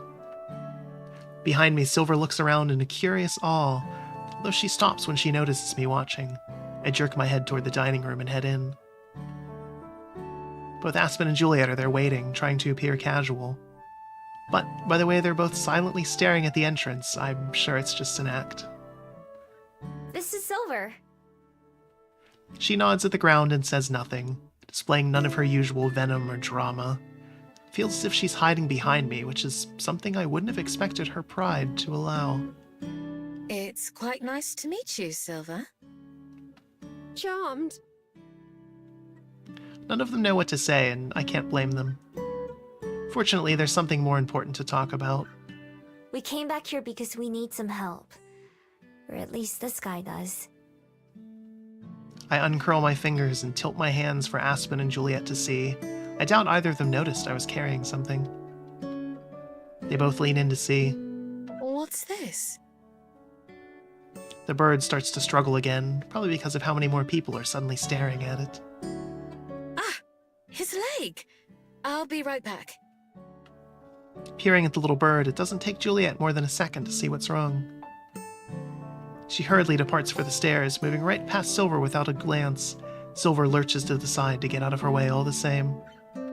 Aspen grabs one of the dish rags and folds it up to make a small square, then sets that on the table. Here, why don't you put him down on this? I read that it's best to put him in a box or somewhere enclosed, but this will do for now. I gently lower the bird into the makeshift cushion. Its eyes still dart around, but it doesn't struggle as much.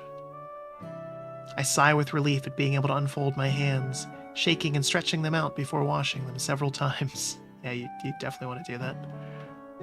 Juliet returns soon with her phone in one hand and a small cardboard box in the other. Using a kitchen knife, she cuts a few holes in the side of the box and puts it inside. Miho, will you help me move him? She takes 2 corners of the rag and I grab the other 2. We carefully lift it over the box, then set it down inside. Do you think it'll be okay? I keep my voice at a whisper. Even though the bird can't understand our words, I still don't want it to hear. I hope so.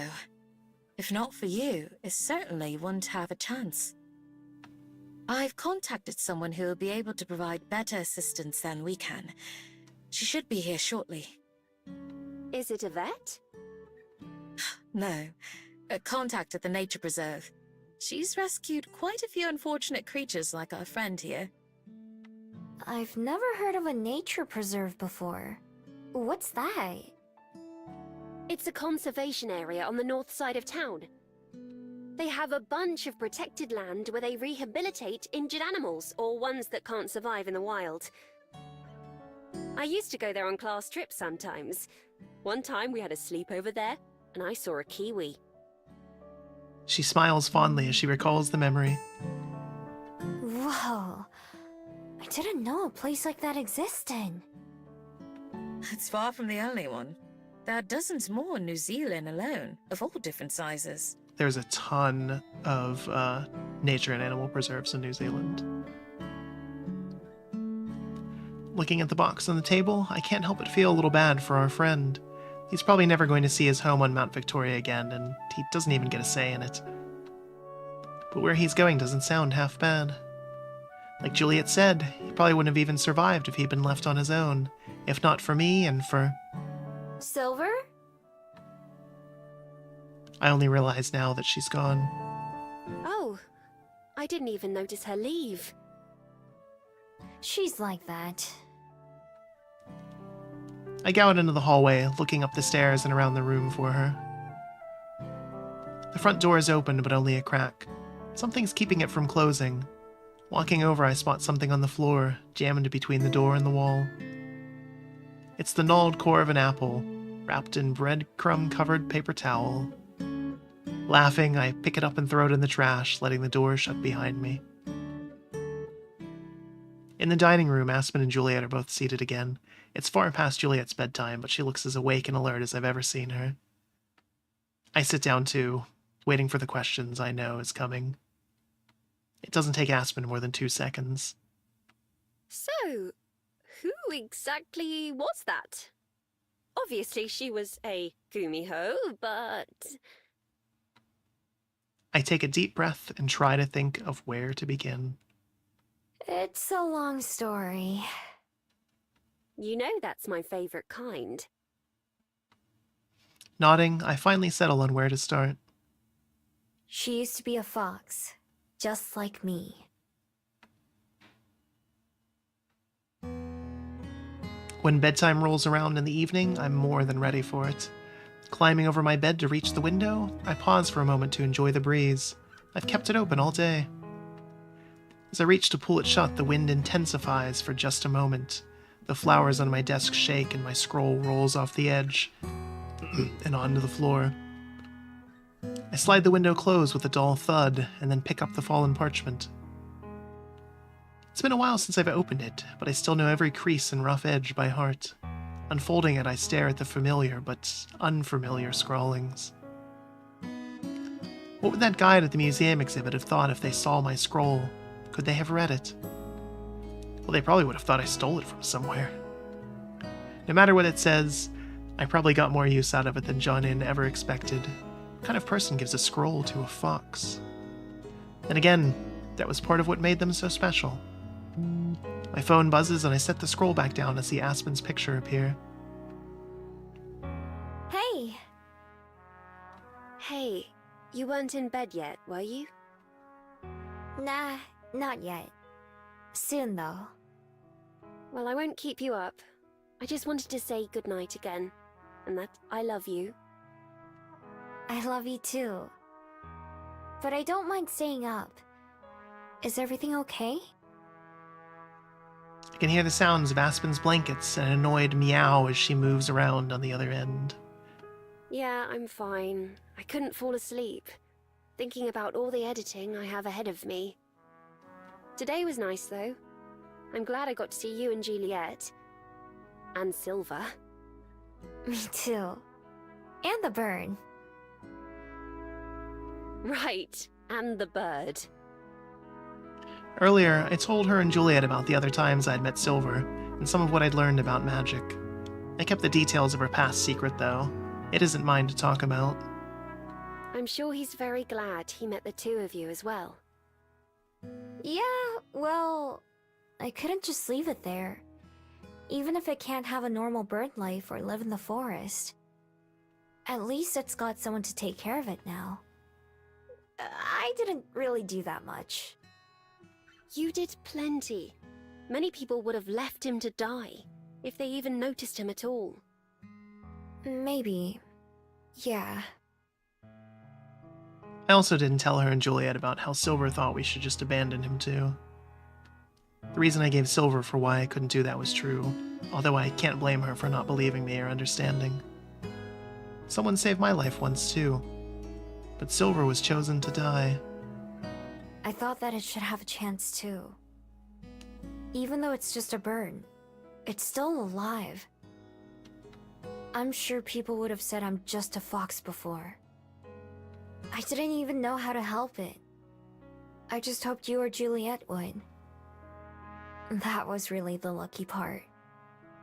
That and Juliet knowing someone else to contact. It took a lot of people to save that bird, huh? Even Silver, in her own weird way, I think she was glad it survived, too. There's no response from the other end, although the call is still going. Just a faint sound. Aspen? I listen to the noise for a second and realize it's her breath. She's already fallen asleep. Smiling, I leave the call running as I set my phone next to my pillow and lie down. After a few seconds, the screen turns off, Aspen's photo disappearing as well. Sleep tight. 2 weeks later. Actually, I'm trying to think if I want to end it here or not. Or is this the start of the new chapter? Okay, you can open your eyes. Okay, now we're good. Take my hands off my face and look around. Aspen's apartment doesn't seem any different than usual, aside from being a bit untidy. But as she stands there in front of me beaming with her hands behind her back. Maybe it's a little silly to celebrate a 1-month anniversary, but I have a gift for you. A gift? Aspen laughs and steps closer to me. Yes, although it's kind of a gift for both of us. Slowly, she brings her hands around and reveals what she was hiding. It's a stack of papers, too small to be her manuscript, but similar. She turns the stack so I can see the front page, which only has a few words written on it, short enough that I can sound them out. The Fox and the Grove. Yes, the title was supposed to be a placeholder, but I rather like it.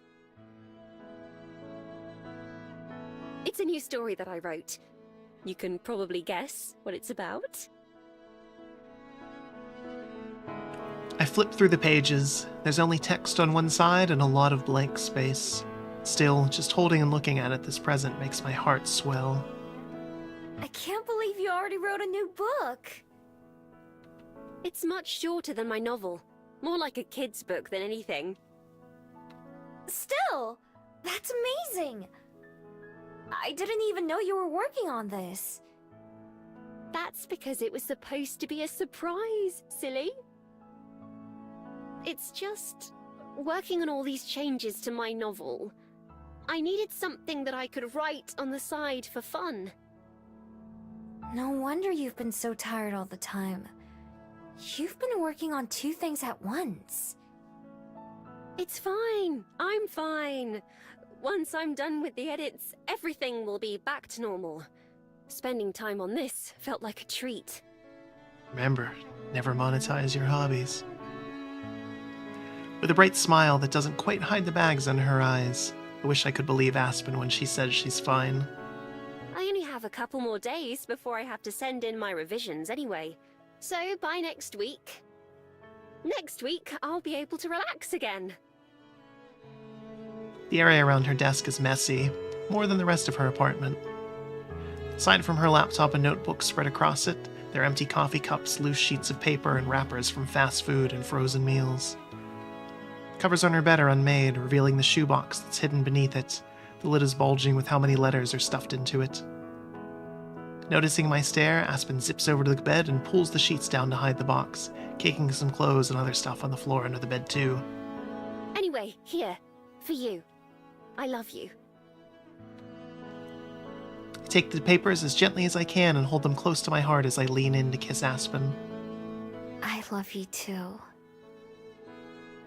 Like always, the moment is way too short, but Aspen's smile looks brighter and more real when we part. Go ahead and make yourself at home. I need to take care of the cats and do all my other after-work chores. Okay. Let me know if you need any help. Of course. Another kiss on the cheek, and she's off. On one hand, it's hard to believe we've already been dating for a month. On the other, it's hard to believe it's only been a month.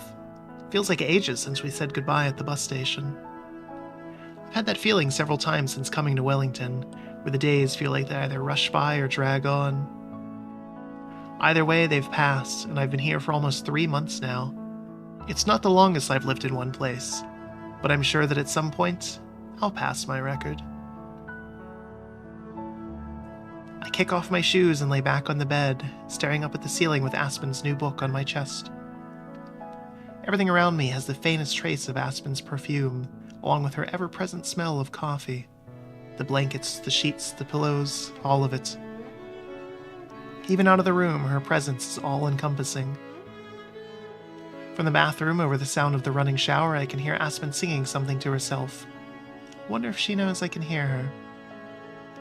Or maybe she's doing it because she knows I can. Although her singing voice isn't the best, it's surprisingly clear and stable. I like listening to it, just because it's hers. Right when I'm about to sit up, one of Aspen's cats, I think it's Byron, hops up on the bed beside me. I expect him to run away as soon as he recognizes me, but to my surprise, he doesn't. He sniffs my ears, my tail, and then cautiously nuzzles my face. Aww. Hey, buddy. I reach out to try to pet him, but that turns out to be too much and he darts away.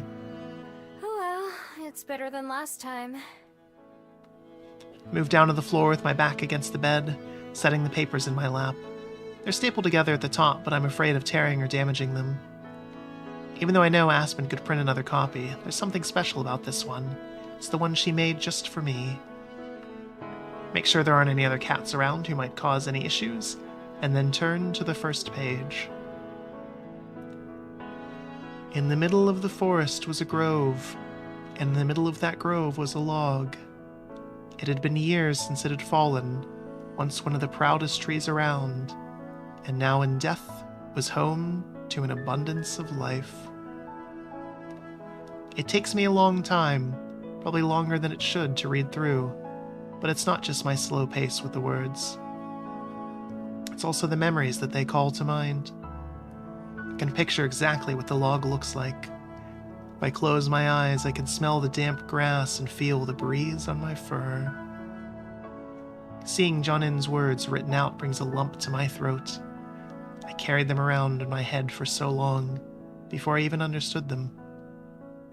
Now seeing them written down, they'll last forever. Some of the details are different from reality, and of course, Aspen's book doesn't use any names, but it's still my story. Back when I first met Aspen, I told her I didn't have any story to tell. Now, reading it back to myself, I can kind of see why she's always found it so interesting. Maybe there's always been more to me than I thought. Eventually, Aspen emerges from the restroom, her hair still wet. Spotting the papers in my hand, she approaches with a smile. Hey, no dripping! Oops, good save. I can't let my favorite book get ruined after all. Favorite book? Yeah, I loved it. I really loved it. I don't know, it's no Silmarillion. After putting the papers on the nightstand where they'll be safe, I stand up so I can give Aspen a hug. I'm so glad. That makes it all worth it. I was worried I might get something wrong or forget an important part, but... I cut her off by tapping a finger to her lips. It was perfect. Kissing my finger, Aspen smiles. It's what you deserve. Aspen goes to dry her hair, then brustles around, finishing up her chores before returning to my side. Leaning against me, she yawns. You should go take a nap. Even without the yawning, it's clear she needs a rest, and hasn't been getting much. I can't nap. You're here. Besides, I haven't done any of my writing for the day. Wouldn't you write better if you're not tired? I haven't been not tired for years. And what about you? What about me? I'm fine. But if I'm asleep, then that's less time that I get to spend with you. We're still together. It'd be the same as if you were writing, right? You have a point there. I sit down on her desk chair, blocking off her computer and crossing my arms. Melodramatically sighing, she lies down on the bed but still faces me. All right, if you insist. But only for half an hour or so. If I ever sleep, you better wake me up before you leave, all right? Okay. I have zero intentions of waking her up. She gives me a doubtful eye. I mean it. No slipping out silently so you can let me sleep, or any nonsense like that. I won't. I promise. Removing her glasses and putting them on the nightstand, Aspen offers me one last smile. Good. Pulling the blankets up to her shoulders, she rolls over to face the wall. It doesn't even take a minute before I can hear the shift in her breathing. She's out like a light. Just like on the phone. Half an hour comes and goes while I watch videos on Aspen's computer or reread the book she wrote for me. Of course, she shows no sign of waking up anytime soon. Good. She needs the rest. I won't wake her up, but I won't break my promise either. It's simple. If I can't leave until she gets up, then I just won't go. I entertain myself, and time passes by. Byron the cat gets bold enough to try approaching me again, and Percy comes with him too. They sit down in unison near my feet. Here, kitties. Holding out my hand, I stretch my fingers as far as possible. They stare for a moment before one, and then the other, gives a curious sniff. Finally deciding I'm not a threat, they both rub against my leg, letting me scratch their backs. Their fur is soft and silky, like petting a pillow. They go back and forth around each other, suddenly not able to get enough attention. Well, it's not like I don't know how that is. Night falls, and even I start to get tired too. Aspen hasn't moved at all other than a toss and turn occasionally. I send a quick message to Juliet to tell her where I am, set my phone down next to Aspen's on her nightstand, beside the printed pages. It feels very normal, but in a good way. The little fox in her grove could have never dreamed of all the things she'd see one day. Planes, phones, apartment buildings. They had a chance to say planes, trains, and automobiles, and they didn't. All she knew of humans was the kind touch in a piece of paper. In some ways, that little fox never changed. Moving as carefully as I ever did in the middle of a heist, I flick off the lights, half expecting the sudden darkness to disturb Aspen. But she doesn't budge at all. Same goes for when I climb into bed beside her. I wrap my arms around Aspen, draping my tail across us both. She moves slightly and I curse myself silently. I must not have been careful enough. Miho?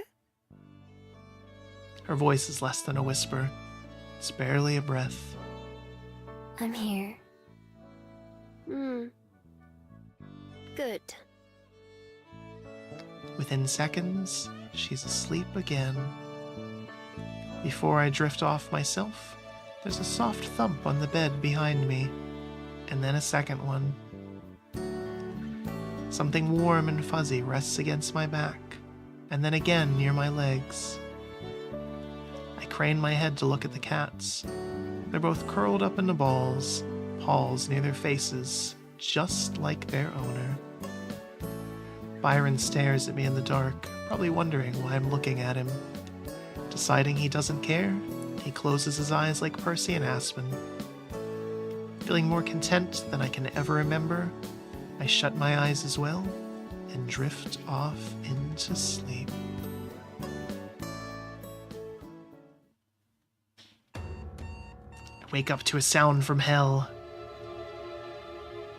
It screeches and blares so loud that it hurts. My eyes shoot open in an instant, then I bolt upright in a place I don't recognize. Where am I? What's going on? Beside me, something moves. I stare at the pulsing lump in the darkness and suddenly remembered the answer to one of my questions. So disoriented, I forgot I was at Aspen's. She rolls over on her other side, not reacting to the sound. Instead, she looks confused for other reasons.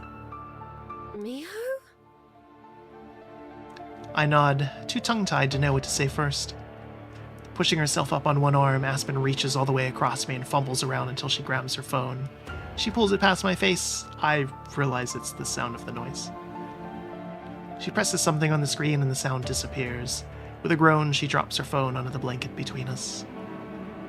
Time to wake up. My heart begins to slow back down. It was just her alarm clock. Duh. Feels so silly for being panicked, but it really took me by surprise. I'm not sure Aspen even noticed. She rubs her eyes sleepily. I'm not still dreaming, am I? I shake my head. I don't think anyone could still be dreaming after that. Why didn't... I didn't... Her thoughts stumble off into a yawn, and then she tries again. You were supposed to wake me up. Only before I left, so I didn't leave. Even half asleep, she still manages to smile. Rolling onto her back, she looks up at the ceiling with half-lidded eyes. My day's already been made.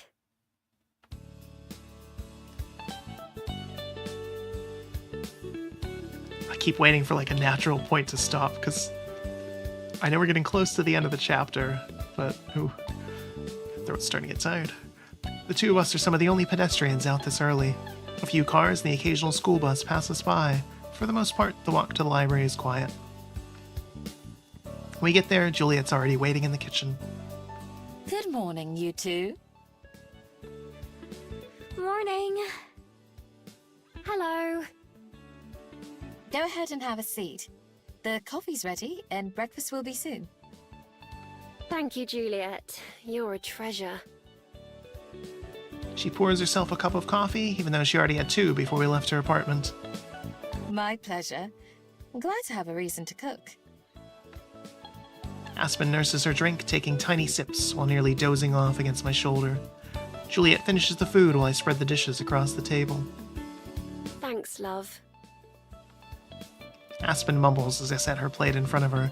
Even with the coffee, it seems like she may fall asleep at any moment.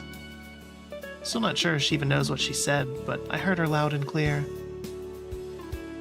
What do they call it? A pet name? It feels really good. If Silver were here, I'm sure she'd have a bunch of witty things to say about that. Yeah, not escaping those pet play allegations. As I finish setting the table, Juliet brings a pot and a couple plates of food. Breakfast today is oatmeal with some fresh fruit and a waffle with syrup. That seems to get Aspen to perk up a little bit.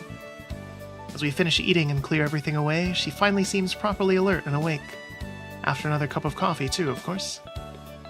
I've spent so much time with Aspen over the past few days that when she stands up to go to work, it takes me by surprise. I'd forgotten she has to leave. When she says goodbye to Juliet, I walk with her to the door. Neither of us want to let the other go, but eventually Aspen takes her first steps outside. Have a good day at work. I will. Thank you for yesterday. And today. Even if I slept through most of it, it was nice to wake up beside you. Yeah. We should do it again sometime. Absolutely. After this weekend... She searches for the words.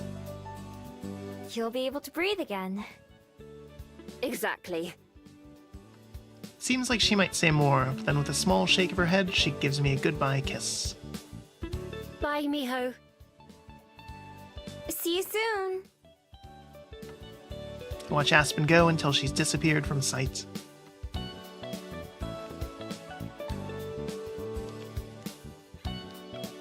I go back to the kitchen to grab a drink, and I'm surprised to see that Juliet is still sitting at the table. I'm so used to her going to bed when Aspen leaves. Now you're gonna be extra tired too. I sit down across from her and she chuckles, but there's a real concern in her eyes too. So, I wasn't imagining it. Is she alright? She's... Not getting enough sleep? Stressed out? Pushing herself too hard? She's Aspen. Now Juliet really laughs. Yes, fair enough. From the moment she told us about that conversation with her editor, I worried that something like this would happen. Which part? How'd you know? Juliet collects her thoughts before answering. Before we met you, that book of hers was all Aspen could really think about. Even when we discussed books by other authors, it always came back to her own stories. And yet, for all the conversation and all the advice, I couldn't begin to tell you what her book is even about. Could you? I shake my head. I don't know anything about it either. I thought not. Do you remember a few weeks ago when she first told us she'd sent in her manuscript? Yeah. She was going to surprise us with good news, but changed her mind. Indeed. At first, she didn't want us to know until she had the contract in hand. In other words, until she was sure it's good enough. She feels she has so much to prove, not just to herself, but the world. Chasing perfection that's unattainable. So much of her heart and soul has gone into those pages that I can't help but imagine she takes every rejection personally. As a rejection of her, and not just her work. Because in Aspen's eyes, I believe they're one and the same. She said that this could be her only chance, and that's why she has to take it. To Aspen, who's only ever seen one pathway forward to the future, I'm sure it seems that way. Even if from the outside, to you and I, that so clearly isn't true. There's a bunch of other stuff she's good at too, besides writing. Like running a cafe or doing research. Those are things that even I know are useful. I don't know how useful research is. Slumping down in my chair, I stare at the small ring of coffee on the table where Aspen's mug used to be. I wish I could help her. She's done so much for me. But it was all I could do to even get her to sleep. I'm sure that your presence and care for her helped more than you know. In the end, painful or not, it's up to Aspen to learn from her experiences. After all, it's one thing to know something from reading it in a book or hearing it from someone else. It's quite another to live through and experience something yourself. You and I can't grow for her. We can be there for her. Sometimes, a kind word and the knowledge that we aren't alone can be the support that we need. The strength must come from within ourselves. Whatever choices Aspen is faced with, only she can make them. All we can do is offer our comfort and guidance. And Miho? I look up from the ground, meeting Juliet's gaze. Although she's not angry or upset, she's unusually serious. Don't forget to care for yourself, too. It's easy to get caught up in the euphoria of love, which isn't a bad thing. But just as you cannot live Aspen's life for her, you cannot live your life solely for her sake either. By all means, love passionately, and deeply, and recklessly. But don't forget to live for yourself, too. I find myself on the verge of saying, I know, but catch myself. Instead, I just nod, because I know what Juliet herself has been through to find herself offering that advice. Again, we did not do Juliet's story, because that's the path you have to pick. Miho has no idea, based on this route. That's all I'll say. With a smile returning to her face, Juliet's serious demeanor lightens a little. Well, now that I've prattled on for a while, I do think I'll get some rest of my own. I managed to smile back. Sleep tight. Thank you. She starts to exit the kitchen, but as she passes me, Juliet pauses, then backtracks a step. Perhaps it was just the light, but is there something different about your bead? Huh? I hadn't even looked at my necklace today. I take it off to see what Juliet's talking about. It's still glowing, no more or less brightly than it was yesterday, I think. But turning it over in my hands, I notice something. Sure enough, she's right. It's cracked. There's a hairline fracture running across part of my bead. It's so small that at first it looks like an eyelash or piece of dust. When I rub my finger over it, I can feel the subtle ridge, as well as a light tingling sensation, like my fingertip is falling asleep. May I see it closer? I hold out the necklace for her, angling it so she can get a clear view as possible. Of course, I can't let it go or it would go back around my neck. Juliet starts to reach one hand for it, then changes her mind, instead leaning in close to examine. Finally, she shakes her head. Unfortunately, I can't discern anything more than the obvious. Your magic remains foreign to me, like a book in an unknown language. I can't help but be reminded of the scroll upstairs. What do you think it could mean? For a long moment, she's quiet. Even before asking, I know the answer. I don't know. But I don't think it's coincidence or random. Me either. I'm sure the frustration in my voice is obvious. It's always questions, and rarely answers. It's getting harder and harder to push them from my thoughts. Rather than repeat our goodbyes, Juliet places a reassuring hand on my shoulder. I have faith that when the time is right, you'll know what to do. Trust in yourself. The same way you look at Aspen and don't understand how she undervalues herself. Slow progress is still progress. I nod, and she goes off to bed. Progress. Just wish I knew what I was progressing towards. There we go. Okay. Phew. I was going to say, we're getting close to the part of the game where there's some very long scenes coming up as we march towards the finale. So we are going to end it here because we have definitely made progress. So end it there. Give my throat a welcome break. This remains Please Be Happy. Debating if I want to try to push ahead and finish it on the next stream. I can't remember how much longer it is. I know the final chapter is fairly long, but I'll have to see. I have to think about it a little bit. But yeah, I'm certainly still enjoying this, and whether you're here live or you watch this VOD later on down the road, I hope you're enjoying it too. And until next time, have a good one.